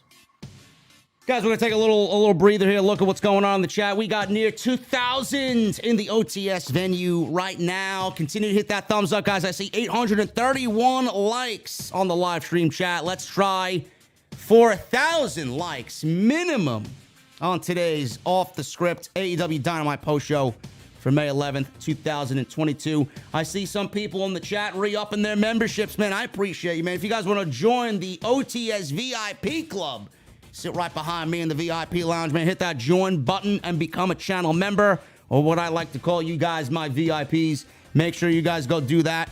$4.99, get you those emotes and those custom badges next to your name. Everybody in the chat that's got a green name, those are my VIP. So hit that join button if you guys want access to some pretty cool shit on the channel. Also, super chats are open. Continue to get them on in. We're going to hang out at the end of the show. Let us know what you guys think of all the major stories coming out of AEW Dynamite tonight, right here on Off the Script, as we get into Samoa Joe having a little vignette promo. He's talking about Jay Lethal, the big man Singh, and Sanjay Dutt. I like when Joe is intense, bro. Joe is even more vicious when he's fucking calm, cool, and collected, man. This guy just is fucking about to rip your throat out, no matter what tone of voice he's carrying on the show. Jake. Say again? Reminds me of Jake Roberts. Yes, he does. His methodical tone just reminds me a lot like Jake Roberts. Yeah, that's a good comparison there. He talked about the Owen Cup. Said when he's done winning the Owen Hart Tournament, he will come after them and take care of them. He talked about the Joker scenario that he's going up against next week. And Jesse and I talked about this. It could either be Johnny Gargano, it could be Cesaro, it could be Miro. Those are the top 3 names being floating around out there right now. For the ladies' side of things, it could be Candice LeRae. She's a free agent now. Don't know if she's ready to come back yet, but the big name that everybody's talking about is Ember Moon, a.k.a. Athena Palmer. She may be on next week's show, so Tony Khan may have some surprises in store for us next week as 2 Jokers will be unveiled on AEW Dynamite. We got the Jericho Appreciation Society. They're in the ring, and we are getting a victory speech from the JAS. Angelo Parker and Matt Menard, they have taken on these roles of just 2 obnoxious pricks, and they're doing a fantastic job at it. Talked a little bit on the microphone, and Jericho is on the microphone and said that this is where all of the hometown heroes are in Long Island, or on Long Island. He says he's one of them. He grew up in Manhasset, Jesse. He was born and raised in Manhasset on Long Island. I know a thing or two about Manhasset, bro. So Jericho just exposed the business. He's not Canadian. Well, he is Canadian, but no, he's not. He's born here. Hey, he's a New Yorker. Chris Jericho is a New Yorker, through and through. You born in the United States, bro. You're American. Well, there you go. So what? He wants to call himself Canadian, bro. He can call himself Canadian. He's the fucking wizard, man. He can do whatever he wants. But yeah, I forgot about it. He's a fucking wizard now. He's the wizard. He mentioned that he's a wizard. He says he moved away pretty quickly because this place is a dump. He told the booing fans that they know it is true. Don't boo me. It is true. He threatened to throw a fireball in the face of a heckling fan. I'm a wizard at the end of the day, he says. I'm a wizard. Jericho says, we did exactly what we said we were going to do. He claimed they eliminated Santana, Ortiz, and Eddie Kingston. He told them to stay at home. He told Eddie Kingston to stay at home with his wife. And he mentioned something along the lines, if he doesn't, I'll certainly take care of your wife at home if you're not going to be there with her. Oh. You know? It's great. Daniel Garcia said sports entertainers before pro wrestlers every single time. Jon Moxley all of a sudden has his theme music hit the PA. He's walking down the aisle as slow and calculating as Jon Moxley can do. And then Bryan Danielson, Wheeler Yuta, and William Regal all come out. Jericho said, listen, it's 4 of you and 5 of us. All of a sudden, Santana Ortiz and Eddie Kingston with a visible burn mark over his left eye are standing on the opposite side of the ring apron. So he's got Eddie Kingston, Santana Ortiz on one side, and the Blackpool Combat Club on the other side. I do not want to be the JAS in this moment. The fans even started chanting, you fucked up, you fucked up. Jericho is fucked up here, no question. He was surrounded. They were attacked by both sides. Regal got a punch in on Jericho. Crowd pop big. The JAS retreated up the ramp. Jesse, are we looking at blood and guts right here with the Blackpool Combat Club and the JAS with Eddie Kingston, Santana Ortiz? Looks like it. So why was the BCC out there? Why was the BCC out there? If anybody doesn't know, this is what I love to call long-term booking because Eddie Kingston and Jon Moxley are very good friends. Thank you. And how do we know that? Because commentary fucking told us. Commentary told it, and we didn't forget it because last time Eddie Kingston was on TV in a major way, Jon Moxley was there right next to him. Yep. There you go, folks. If you're wondering why the Blackpool Combat Club is out there, and if you're listening to the fucking idiots on social media that claim that it doesn't make any sense, all they need to do is watch the fucking show. It makes sense if you watch the show, and it's easy to piece these pieces together. Yep. Come on. Eddie Kingston needed to make a call. Called up his bro. Say, hey, bring your fucking crew over here. Let's whoop some ass. That's what we do. We whoop ass. Let's go. Chat. Long-term booking. You only see it on Wednesdays, man. You don't see it on Monday or Friday. Just make sure your friends know and tip your waitress. Done and done. It made complete sense. Loved it. Yes. We got a vignette about Serena Deeb. Hold on. Go back. What are we talking about? Regal got physical, man. Yes, I did. I said he punched Jericho in the mouth. Oh, but we gotta go over that, man. Regal, they even hinted about maybe Regal and Jericho weren't done. Well, I don't know about all that, but it was a nice right hand, nice left hand rather. Southpaw. Yeah, I mean, what's Regal? Regal trying to get physical again, man? What's going on? I don't know. He could still do it if he wants to. Hey, man, I'm not getting in the ring with that fucking guy. Me neither. I won't get in the ring with him if he paid me. Fuck that. Take a left hand by William Regal and a beating by William Regal, or take a huge overhand shot by Walter. Oh. Pick your poison. Probably give me the chop, man. I don't want to be sitting there getting fucking stretched out by Regal for like fucking 5 minutes, man. Anyway, moving on. We got Serena Deeb with Thunder Rosa. It's happening at the pay-per-view.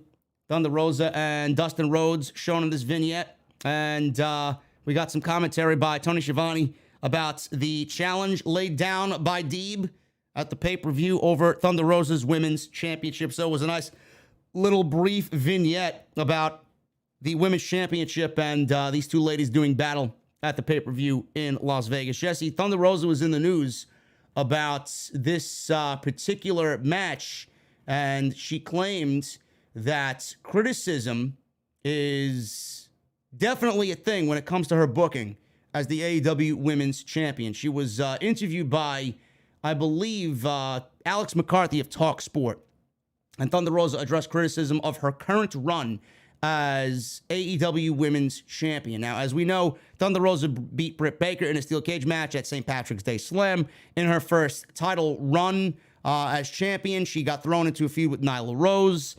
This was not very exciting by any stretch of the imagination to start her feud off with Nyla Rose, or start her reign off with a feud against Nyla Rose.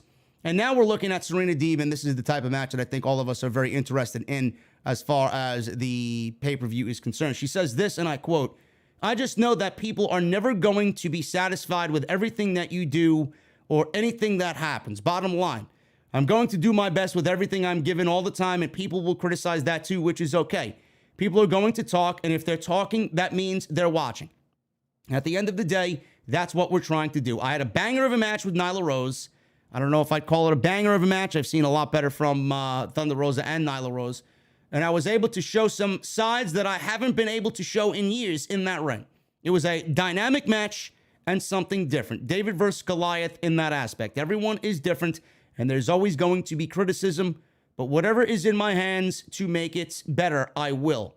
Rosa stated that she feels the AEW roster right now is the best women's division in the world, and that's why she is here and what she's here for. Now, since she's won the title, she's worked one match on AEW television, and she beat Rose at Battle of the Belts 2, if you guys remember. Now she's set to defend the title against Deeb at Double or Nothing on May 29th.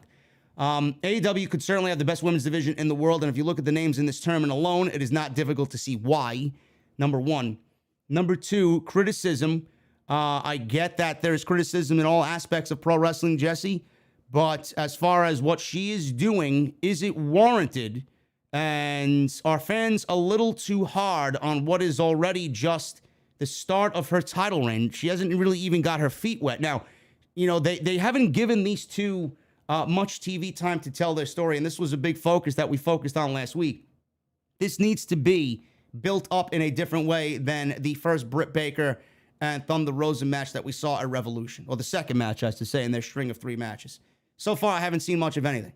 And we're not that far away from the pay-per-view. It's May 11th, and next week we'll be here. It'll be the 18th of May for AEW Dynamite, which leaves 2 weeks to go for the pay-per-view. Are they going to be able to build the intensity needed and the feud needed for this women's championship between Deeb and Rosa in just 2 weeks with with just these vignettes going, bro? I don't see how that's likely at this point. Yeah, it does seem a little bit difficult. And that's why people may be criticizing it. And they're not criticizing Rosa per se. They may be criticizing the booking of the division. Yeah, and you know, I'm gonna even say here that, you know, I'm assuming that she can't go on, you know, and say what she's really thinking about the booking of her run and everything else. But if I had to take a guess at it and a stab at it, I mean, this is totally my assumption. I don't know anything about this at all, but I would say that she herself would have liked to have been booked a little bit better than what she has been. I mean, the line in her quote is very telling here. I mean, you could just kind of read between the lines. Everyone is different, and there's always going to be criticism. But whatever is in my hands to make it better, I will. So that's not particularly saying that it's criticism for her. It's criticism on what she's being given, and it's up to her to make it, you know, decent. Yeah. I think she's doing absolutely fantastic with what has been given so far in this run. I don't believe Nyla was exactly her first choice for her first defense. But I also believe that Serena Deeb is exactly someone that she would like to be feuding with. And I think once the bell rings, that these two women are going to tear the house down and steal the show. Yep. But it still doesn't negate the build. And I kind of understand what the whoever the critics are out there. I don't know who's out there, you know, just trying to shit on her parade. You know, she did just win a title. Let her go around and enjoy it. But I kind of get it. You know, I don't think it's anything directly personal with Thunder Rosa as far as the booking of the women's division, because the booking of the women's division has been shit for a long time. And we've been vocal about trying to get it picked up and get it to be spotlighted and put in a better position on television. And it's just that not too much has changed since she's become champion. She's not doing anything wrong in her run. I think she's nailing what she's given, you know, like she is saying. But I still believe that it still looks like that the women need to be put in a better position. Now, I think the Owen tournament is making great steps towards the right direction and booking the women in something meaningful. And the first thing you can do to start booking the women in things more meaningful is just giving them storylines that don't involve the title. And God forbid, please don't let them be out there fighting over a guy. No, you know, it just needs to be real shit, real storylines that they can sink their teeth into and get behind.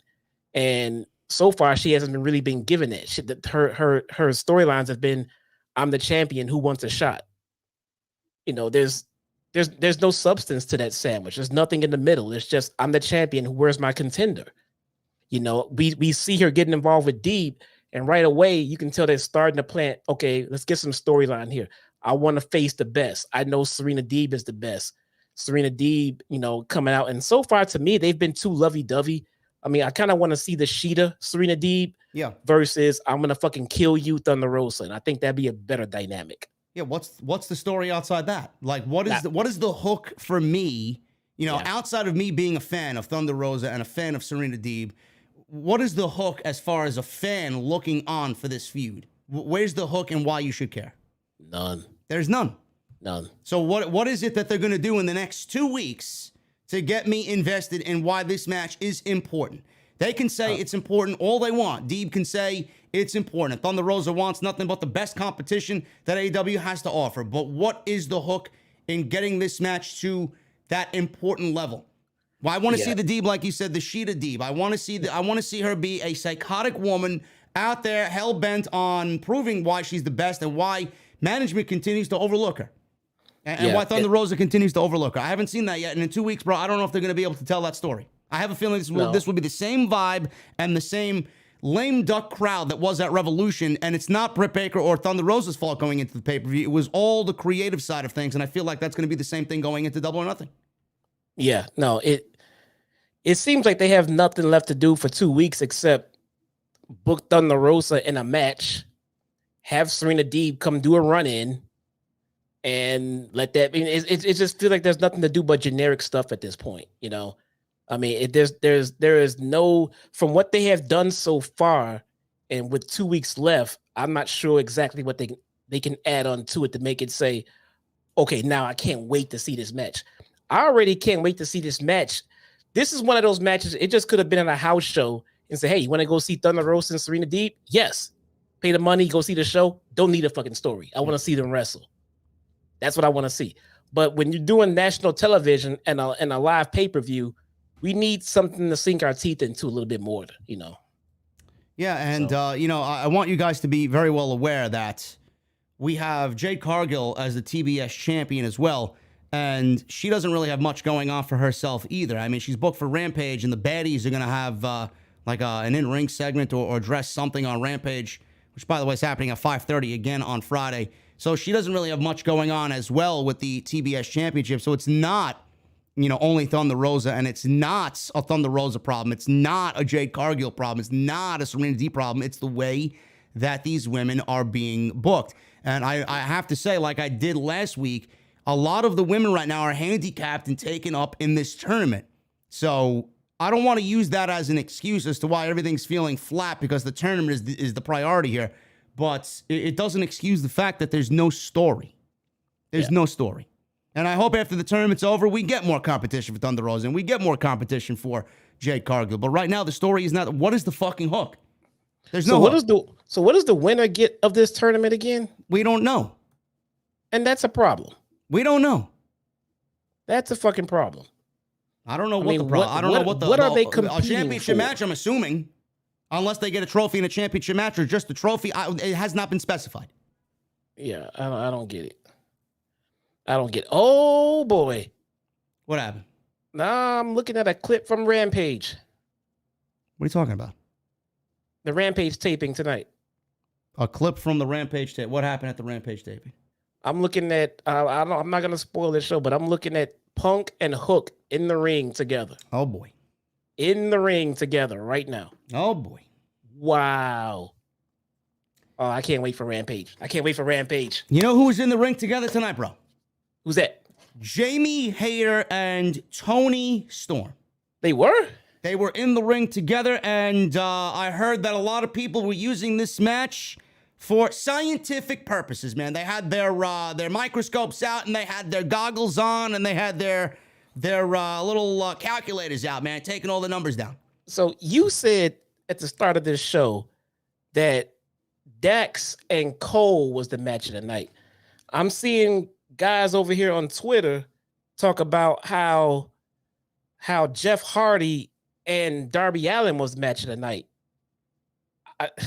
We know what the real match of the night was. Well, I'm still trying to figure out why. I can't put my finger on why everybody was so invested in this, bro. Like, what is the reason? Put your finger in it. What? I don't put my finger in anything, man. Put your finger in it, bro. Oh, I'll put my finger in. Oh, okay. All right. All right, we got to keep it PG here, bro. PG. Okay. I mean, it sounds like you're in the mood for cake. PG show, man. You're in the mood for cake. Woo. Huh? So I tell you what, Toni Storm has not been bringing her best attire in her previous matches. What are you talking about, man? She wore red tonight. She wore the booty shorts tonight. What are you talking about? Don't you know? In her previous matches. Yeah, she had the one. Listen, man, she could wear whatever she wants. Tonight, Toni Storm came for a battle. She looks fine the way she was, bro.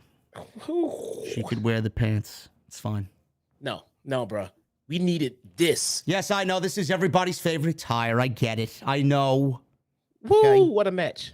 This was. Did they do any wrestling moves? Yes, they did. I don't know. There was a wrestling match underneath all of this. Yes. You sure? Yes. I'm positive. You say so, man. Yes, there was. Neither woman here could establish anything at the start. This was a 10-minute affair. It could have went longer, but we were strapped for time. I felt like the last two matches were a little rushed. This one especially. Neither woman could establish an advantage to start.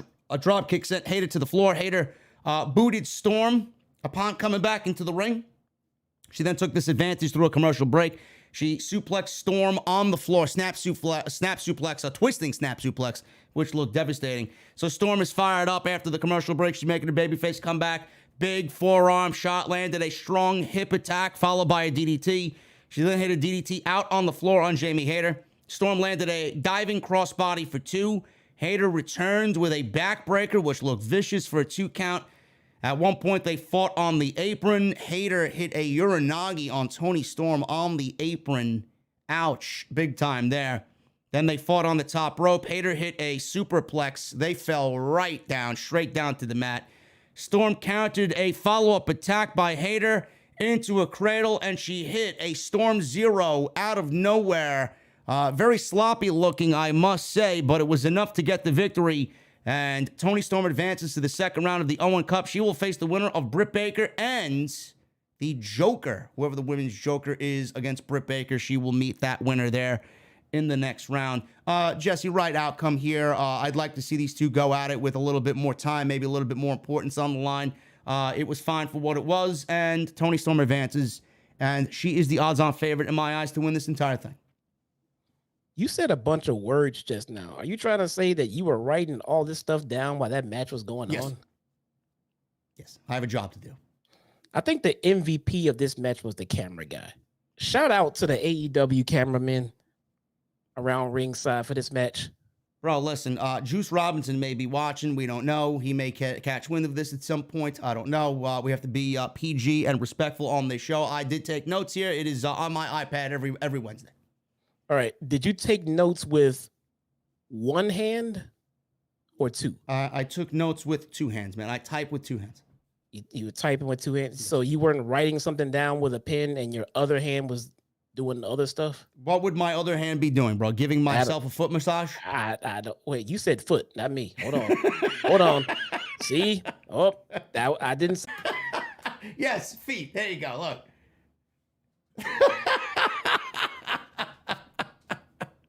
Oh my God, man. Bro. Fucking ridiculous, man. I tweeted something. I said, every guy in that crowd on Long Island was hyped tonight. This match came on and they got real uncomfortably silent for some reason, man. What the hell they were doing? Who got silent? What are you talking about? The Long Island crowd. Yes, of course, man. They were watching intently tonight, man. They were focused. They were watching everything bounce up and down. And all right, moving on. What a match! Excellent stuff here. Toni Storm gets the win, and she advances to the next round. Owen Hart Cup on Rampage. Riho versus Ruby Soho. Jade Cargill versus the baddie. Jade Cargill versus the baddie. Jade Cargill and the baddies will speak. TNT Championship match. Scorpio Sky versus Frankie Kazarian. Death Triangle versus Butcher Blade and Mark Quinn. And Sean Spears versus Bear Boulder. Don't know why that's on the show, but Tony Khan booked Bear Boulder on the show. Dynamite on 5/18. We got Jericho and William Regal face-to-face. That should be interesting. Kyle O'Reilly versus Ray Phoenix. Owen Cup, Britt Baker versus Joker, Samoa Joe versus Joker, Hangman Page versus Takeshita. That should be fucking awesome.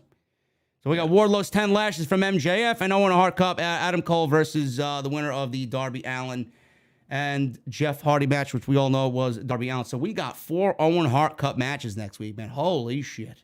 Should be good. Should be a good show. Double or nothing lineup. Is Dr. Martha going to be there again? I don't know. We'll see. Double or nothing. We got a couple of matches here lined up. Buy-in, like I said, Hook and Danhausen versus Toni Nese and Mark Sterling. Only 2 matches right now that are announced are Thunder Rosa and Serena Deeb for the Women's Championship and Paige versus Punk for the AEW World Heavyweight Championship. We got a video package for Scorpio Sky and Frankie Kazarian. Sky says he was trying to restore the respect of the TNT Championship after what Sammy Guevara had done. And we got a soundbite with Scorpio Sky saying that there can only be one face of TNT. And Sammy Guevara and Tay Conti interrupted a backstage interview with Kazarian. Sammy said Sky is going to backstab him and he can't trust him. Kaz says he's been around a long time and knows who to trust. So go be unlikable somewhere else, he said to Sammy and Tay. Sammy says he see him later, and Kaz yelled, "Yeah, and your vlog sucks." So that's that. So we got that match on Friday. It should be pretty damn good, but, you know, seeing the Rampage rating on Friday at 5:30 didn't even do 300,000 viewers. Nobody may see this barn burner of a match between Scorpio Sky and Kazarian. Yeah. Did anyone else notice commentary more than once? I don't know if they slipped up or implied that Punk and Hangman was taking place in Chicago. No, I did not hear that. You did not hear that? No. More than once, they said, you know, can Punk leave Chicago with that title? And then JR said something about, yeah, they're gonna face off 2 weeks, in Chicago. I'm like, well, wait, why do they keep saying that? Maybe like JR is known for making a mistake here and there, but this is like the second time they said something about Punk leaving Chicago with the title. Maybe it was just a mistake. Maybe it was a mistake. I don't know. We'll see. He will be winning the title in Las Vegas, though. Okay. In Vegas. We got Darby Allin and Jeff Hardy. This was the main event of the evening. Owen Hart Cup Tournament match. Winner of this goes on to face Adam Cole next week on AEW Dynamite. And this was a no DQ match. Turned into a no DQ match by Tony Khan at the request of Darby Allin and Jeff Hardy.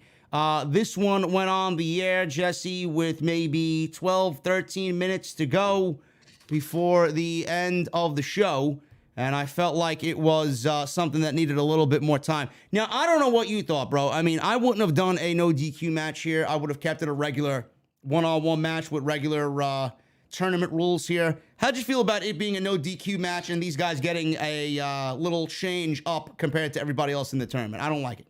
No, I would have left it normal. And this match we got tonight needed to happen, but it would have gave them a reason and something else to do on their next confrontation. Yes, I felt like they did the WWE thing and did the stipulation first, and then how are you going to go back to a normal match now? Yeah, they could have did a normal match. They could have played it. They could have played into it. They could have had them, maybe think about attempting some of their Daredevil stuff, but then remembering, oh, fuck the rules, so they put it down, put the ladder down, and go back into technical wrestling. Then at the end of it, they end up shaking hands and looking at each other like, we need to do this shit the right way next time, and then come back and give us a no DQ match. But I'm not going to complain about the match we got because it was fucking amazing for the few minutes that we got it, man. For the 11, 10 minutes we got, I mean, it was a car crash. I would have preferred a regular one-on-one match. I do think that these two have a place in a feud somewhere down the line. Don't know how we get there. Don't know what it's going to entail. But I would have kept this a regular match. I do feel this was a little rushed. I do feel a lot of people put a lot of hype into this, and I do feel that the fact that it was rushed, it did not really live up to that hype. And this match could have easily benefited from, I don't want to say another 10 minutes. You could have given them another 5, 6, 7 minutes to tell a great story out there. But people wanted a car crash because it's Darby Allin and Jeff Hardy. And they don't give a shit about harming themselves, and that's what they gave you. So I guess if you're into that type of thing, then by all means, this was a good match to you. It was a good match, but I thought it honestly could have been a lot better. Yeah, I mean, psychologically, it was kind of all over the place. Like the match started, it was like ding, ding, ding, one wrestling move, and then Jeff Hardy was so incapacitated and so out of it that Darby had time to set up 6 goddamn chairs. Dude, the match just started. Yeah. It just started. So if this was the end game, I mean, then I would have had either Sting or Matt set those chairs up, because how out of it is Jeff? The match just started, bro. Bro, do you want to be hit with a fucking Darby Allin suicida? Did you see the way he hit Jeff Hardy with the suicida? Yeah, man. I've seen a lot of things that Jeff Hardy's done, and it's one wrestling move, and that dude was out and long enough for this man to set up Darby 6. Allin may have the best suicida in all of pro wrestling. Not that damn good, man. The match started and they went home. You know, like ding, ding, ding, set up the tables and the chairs and shit. Like, bro, slow down. Slow down. So yeah, they tried to fit a lot of high impact spots in a short amount of time, which takes away from the selling capabilities of a move, man. I mean, yeah. How incapacitated are you? The bell just rang, bro. Listen, it took him out, and this was a no DQ match. This was a stunt show. They said they were stunt men and not professional wrestlers, and that's exactly what they did. Darby out of the gate with a shotgun dropkick, tope suicida. His point of the shoulder went right into Jeff Hardy's chest. That's what Jesse is talking about. So Jeff Hardy was out for a little bit here. This gave Darby Allin enough time to set up 4 chairs on each side of each other, face to face, 8 chairs in total. He made a chair bridge right here outside of the ring. So Jeff sent him face first into the steel steps. Jeff landed a leaping clothesline off the steps. Darby drove Jeff into the ring post. Jeff hit a twist of fate over the ropes.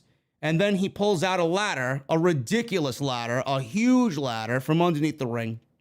Jeff climbed up the ladder with Darby incapacitated on the chair structure here. Darby popped up and crotched Jeff over the ropes. Darby then climbed the ladder, and Jesse, he jumps off the top of the ladder a la Jeff Hardy back in the fucking Attitude Era.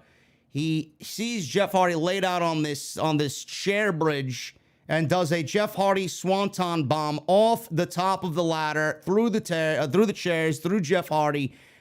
People were asking who took the most brunt of that one. Clearly it wasn't Jeff Hardy. Darby Allin almost fucking killed himself, jumping off a 20-foot ladder to the outside on Jeff Hardy on top of 8 steel chairs. Oh, God, it's so fucking scary, man. I didn't think he was going to jump. I thought something was going to happen. He's going to come straight down into the ring. I didn't think he was going to make that jump. He did. Well, I mean, Darby's usually good with that, but he nailed it, but he was a little off center. Yeah, he was.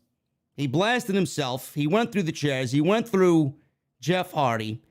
Back in the ring. We got back in the ring somehow. Darby went for a coffin drop. Jeff moved out towards the apron, so Darby landed it on the apron. Jeff managed to move out of the way, so Darby missed the coffin drop on the apron. Jeff went for a swanton bomb onto the steel steps that were pulled away from the ringside area. They were placed on its side. So Jeff went for a swanton on top of the steel steps, and he missed it. Darby avoided it. Jeff bounced off the steel steps. Darby recovered, hit the coffin drop, but the ladder was in the ring where Darby had jumped off it previously. He did the coffin drop, and Jeff cradled him out of the coffin drop and rolled him up for a 1-2-3 and a crucifix, and Jeff Hardy advances to the second round of the tournament to go against Adam Cole.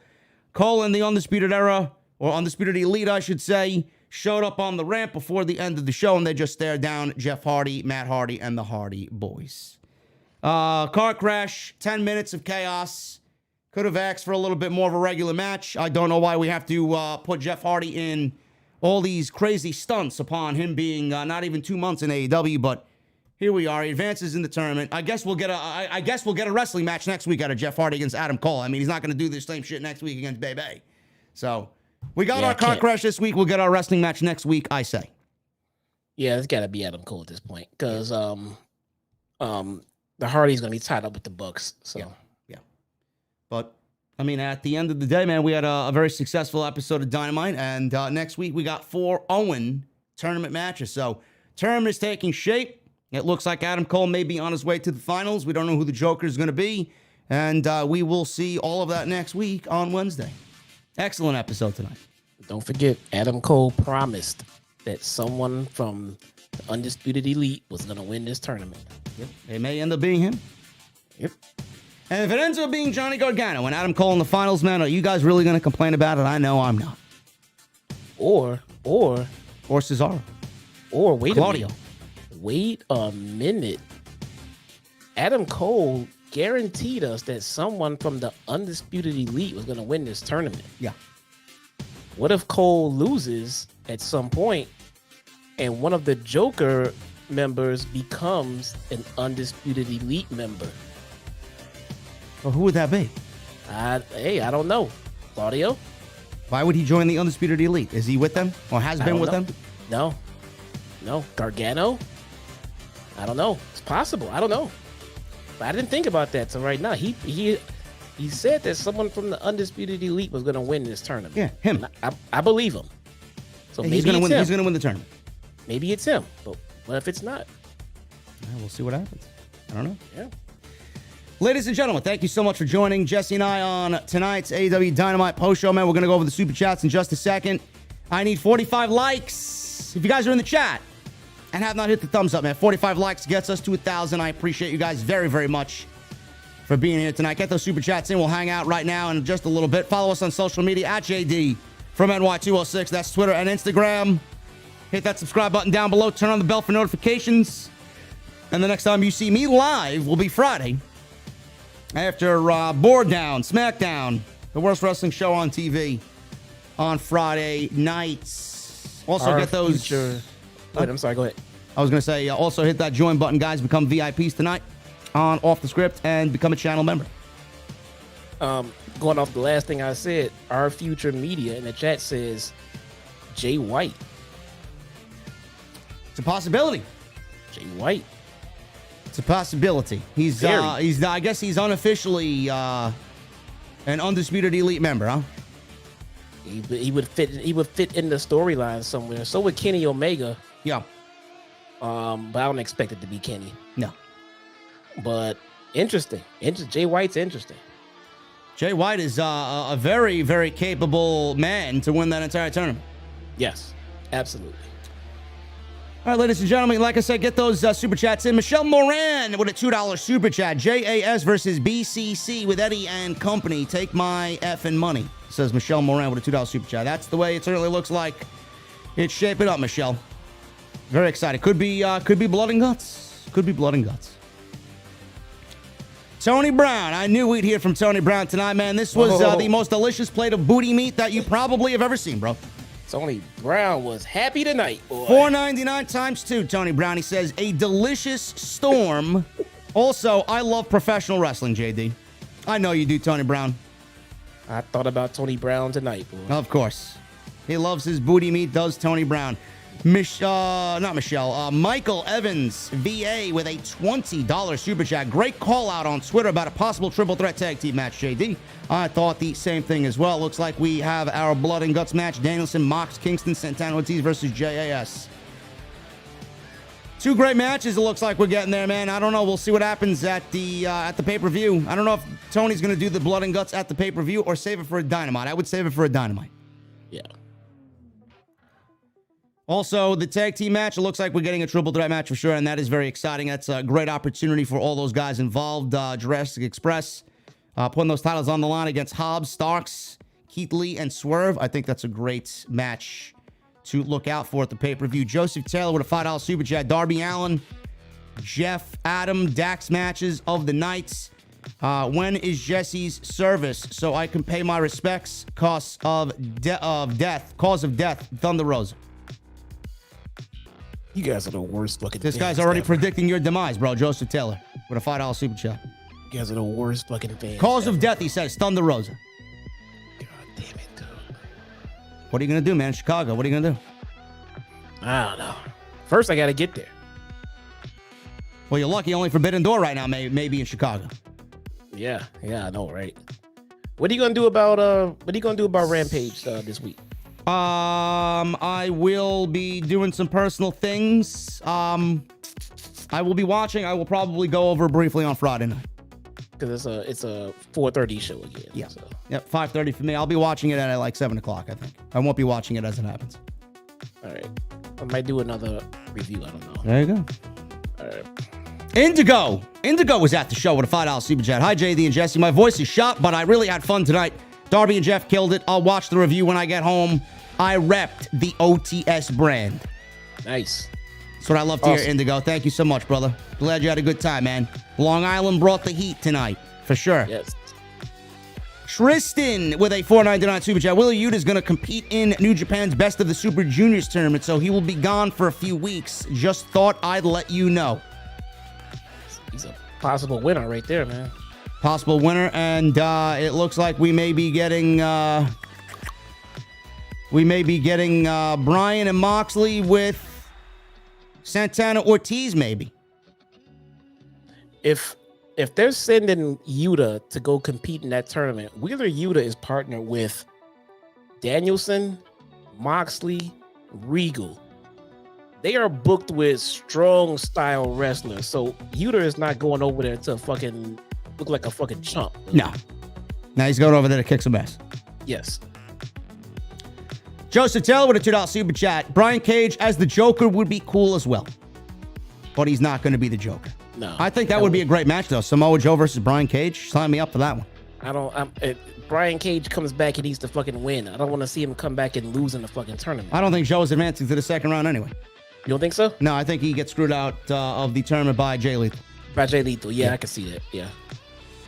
Gary the New Man with a $5 super chat. I have to thank AEW for giving us 10 solid minutes of booty meats with Toni and Hayter. You guys, man, you guys are fucking savages, man. I didn't say anything about the booty meat. Here you guys are watching the match for birthday cake reasons. Unbelievable, you guys. Best match of the year, man. Cam G with a $20 super chat. Thank you so much, Cam G. How you doing, JD? I'm doing good, man. Red is Toni Storm's color after tonight. Also, want to thank you for all that you do and for inspiring me to be better. I'm an off-the-script-aholic to the end. Thank you, JD. Thank you, Cam G. I appreciate that, brother. That's the comment of the night, man. Cheers to you. Cheers to you, man. Gary the New Man. He's got a $2 super chat. Calling my shot. Men's Joker is going to be Miro. I would not fault that, Gary. If it's Miro, I would be happy it's Miro, as would Jesse. PW Insider, Tony Schiavone announced on Rampage tonight that Sheeta was injured during the street fight and will not be able to compete in the Owen tournament. People in the chat are saying that she was replaced by Chris Statlander. Ooh. Okay. Sucks to be Sheeta, huh? You turning the music up? Huh? You're turning the fucking music up. I didn't turn nothing up. It's going up when I talk. Bro, the music, I have not touched the music, man. I just turned on a different song. Okay. You want me to lower the music? No, it was fine where it was, but when I talk, it gets louder and louder. You hear my music? Yes. I didn't touch it. I'll lower it just a tad, but it was weird. Like it sounded fine where you had it, but then when I started talking and you're not, it got louder. I didn't touch it. I think you're hearing things, man. I think you're hallucinating already before Chicago. Yeah, that's probably it's Thunder Rosa again. Joseph Taylor with a $2 super chat. I would like to see All Out at Wembley Stadium. Joseph Taylor, you are fucking delusional, man. AEW's not filling 80,000 seats at Wembley Stadium. Tenario128 with a $10 super chat. What's up, JD and Jesse? Do you think AEW will do a joint show with New Japan, Ring of Honor, AAA, or Impact, or NWA? Tenario, I don't know if you've been living in a cave somewhere, bro. They're doing Forbidden Door with New Japan on June 26th. Where you been, bro? Yeah. You been in a coma for the last 3 weeks, man? Where you been? I know SmackDown is awful, bro, but Jesus fucking Christ, holy shit. Wake up, man. Wake up. Wake up. Come on. Big Hodge with a $10 super chat. Always support my brother's awesome show this evening. Thank you, brother. Hodge, I'll be doing that thing this week, man. As soon as I get situated, we could do what we got to do. I'm stressed out. Arby 065 with a $5 super chat. I know that the Wrestler of the Year will go to the usual suspects, but how about a case for Dax Harwood? He's been killing it lately. Dax is fucking great, man. He'll definitely be in the top something. Top 20, top 30, for sure. He's been killing it. Tenario with another $5 super chat. Also found 2 different Sting AEW figures at Walmart. Lucky you. Every time I go to Walmart, the fucking shelves are empty, man. I haven't found one figure at Walmart in 2 years.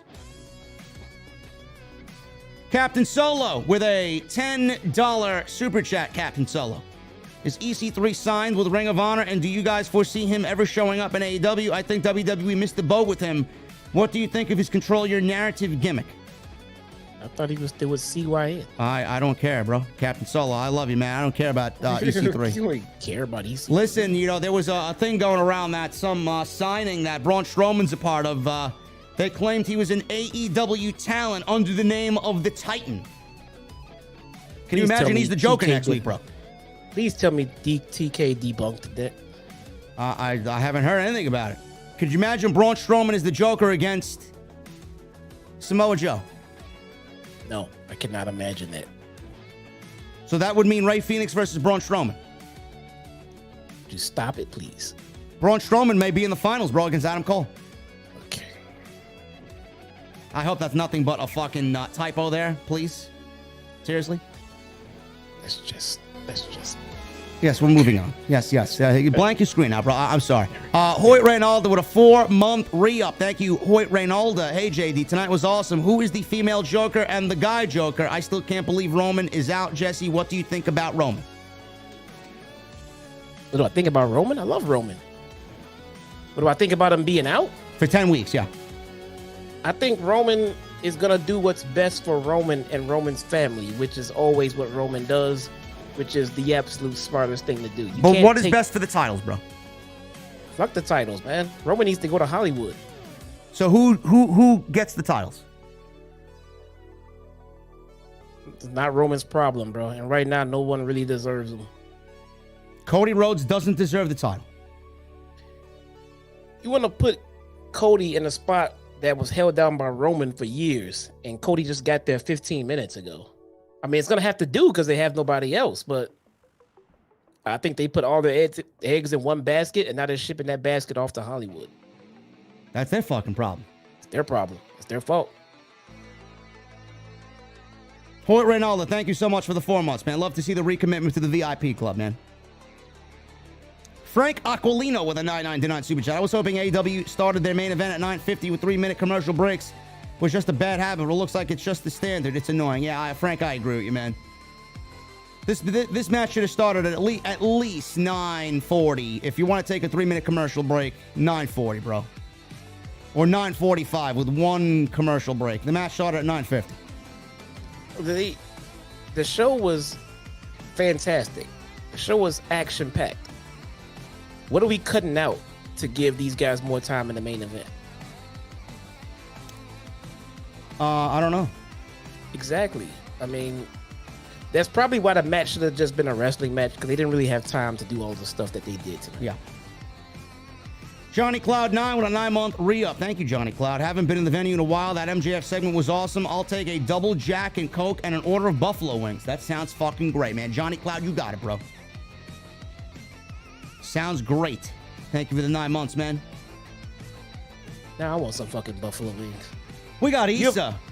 Issa with an 11-month re-up. We love Issa here.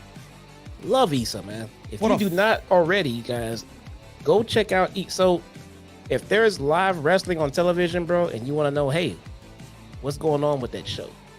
You know, what matches are going on? You know, what's the build?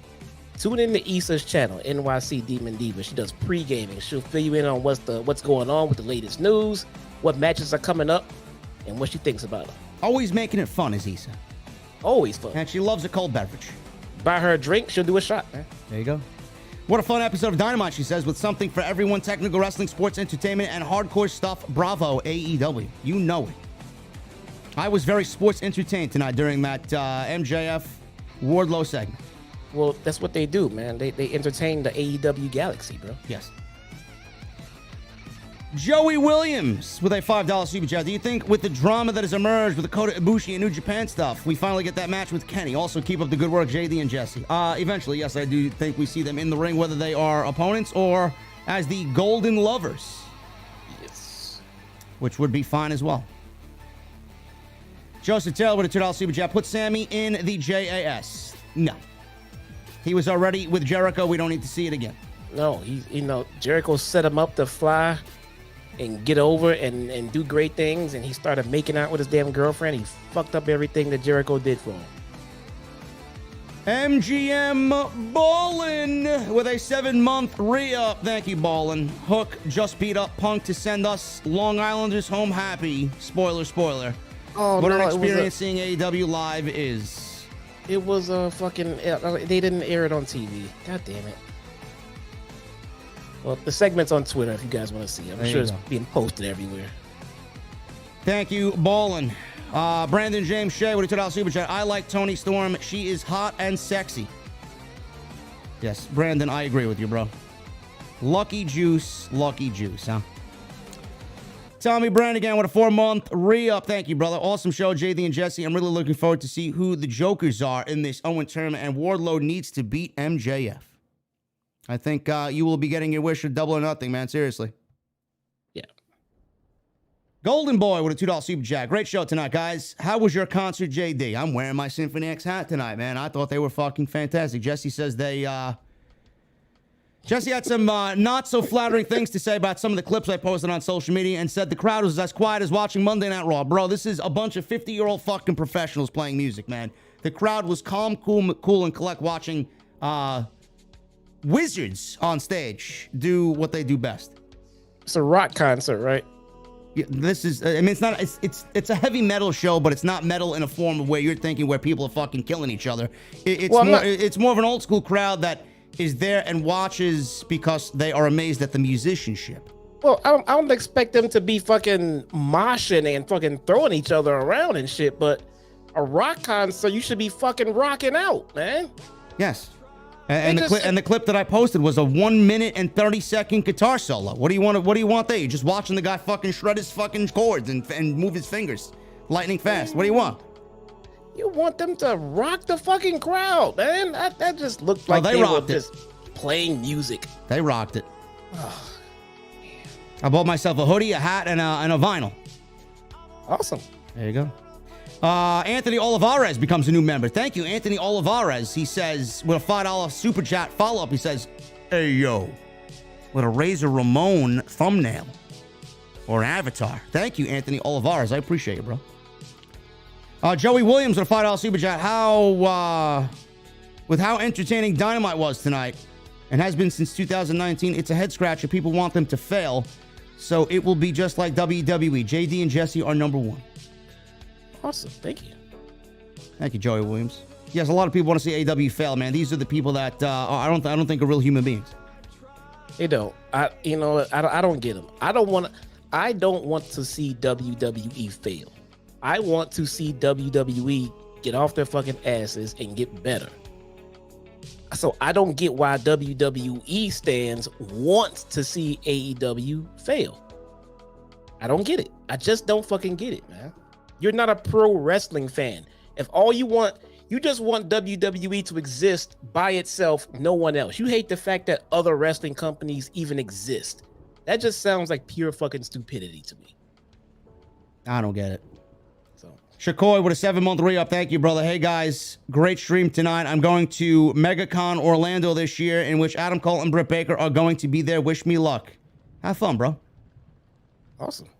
Freebird with 2 $5 super chats. JD, for all the haters out there, I watch you multiple times over. Keep up the hard work. I'm a huge fan. Hopefully I can meet both of you. And also, can't wait to go to Dynamite Rampage in Detroit 3 days after Forbidden Door. Thank you, Freebird. I don't know when you will be at one of the meet and greets, bro, but we may be doing something in Chicago if I get some press. So we'll see what happens. Tenorio with a $5 super chat. Do you think Ring of Honor will be involved with Forbidden Door? I am not sure. Not really sure at this point yet, man. We don't know anything about Forbidden Door. Justin Strickland with a $4.99 super chat. I know we were going to witness a crazy match between Jeff Hardy and Darby Allin. Also, JD, any update on season 2 of CNC? It's coming, Justin. That's all I could ask, man. That's all I could say, man. I'm doing something this week. I was supposed to meet with Hodge this week. I'm going to be a very busy individual this week on top of all the stuff I have to do for the channel. Really? In the meantime, yeah. Wow. And we will be getting together in the next couple of weeks for sure. Would you care to share with us? No. No? Okay. The Brown Gentleman. I believe this is 420 in Turkish currency, which was equivalent to $7. Love the way MJF controlled the crowd. Apart from Punk, no one can have the crowd reactions in the palm of his hands like MJF in today's wrestling world. Love your show always. Love from it's India. There you go. India currency, man, which was the equivalent to $7. Thank you so much, Brown Gentleman. Awesome. Appreciate you, man. Look at that, man. OTS. Worldwide. Worldwide. Golden Boy with a $5 super chat. What do you think about Spears using the chair to hit Wardlow, hitting MJF, knocking him out, and then a ref runs down to makes the count for Wardlow? Maybe. Something's got to be done. Something's got to be done. I mean, normally in this case, you want to protect Wardlow, but I think they stepped over the line. You got to protect MJF here, man. And Joseph Taylor with a $2 super chat. WWE, he says, will be out of business before AEW fails. Listen, Joseph Taylor, I mean, are you, what are you smoking tonight, bro? Really? WWE. Now, have you been, never mind Matt Riddle, but you've been hanging out with RVD, bro. Guys, WWE is not going out of business, and AEW is not going to fail. No, if AEW folded up and went away tomorrow, they've already succeeded. They've already shown the world a better side of wrestling for most fans. Yes. I'm not gonna say for everyone, but for most fans. Yes, I agree. All right, man. Well, we're about to get out of here. Thank you guys for the super chats, man. I appreciate y'all. I may jump on Destiny. I got to see this Nightfall, man. What's the Nightfall weapon this week? Palindrome? It's the AR. Yeah, the duty bound. Oh, God. I already have a god. I already have an adept god roll, man. I don't need another one. I need the triple tap, 4 times the charm one. I got the stats for all and the yeah, that's the one I got. Yeah, I got that one. Anyway, guys, I appreciate you all for hanging out tonight, man. Next time you see me, I may have an extra for you tomorrow, depending on what the news is. Friday, I will be live on YouTube, as always, for SmackDown. I know nobody gives a shit about that, but we may be getting unified tag team titles again. Fool me once, shame on you. Fool me twice, shame on me for believing your bullshit. So we'll see what happens on Friday, but I'll be live regardless. Brandon James Shea with a $3 super chat. Cobra Kai is coming back September 9th, he says. Woohoo! There you go. I don't care, but Jesse's happy. Join me on Friday. I'm going to do another early edition of Rampage. There you go. I'll talk about Rampage Friday night, too, but I won't be catching it live. I'll be catching it around 7 o'clock before SmackDown. Awesome. Guys, go follow us on social media. Chi-Town Smart is Jesse. At JD from NY206 is myself. Make sure you guys continue to hit that like button down below. Continue to become VIPs right here on Off the Script. Make sure you guys go check out all the other videos, man. You see a bunch of clips on the channel. Go check all that stuff out from some of the top stories on the live streams during the week. Plus, all the live streams are there if you guys want extra content. And make sure you guys go and get your t-shirt, man. Bonfire.com, the exclusive home of Off the Script. Guys, I'm getting out of here. I'll see you live Friday. I need 2 things before I get out of here. Number 1, I need those guitar emojis in the chat. Mustang emojis for my VIPs if you got them. As soon as you guys hear that guitar solo, man, I need that music on max. I will see you guys live Friday. Thank you so much for everything right here on Off the Script for AEW Dynamite. Friday will be live in the venue for SmackDown. I'll see you guys later.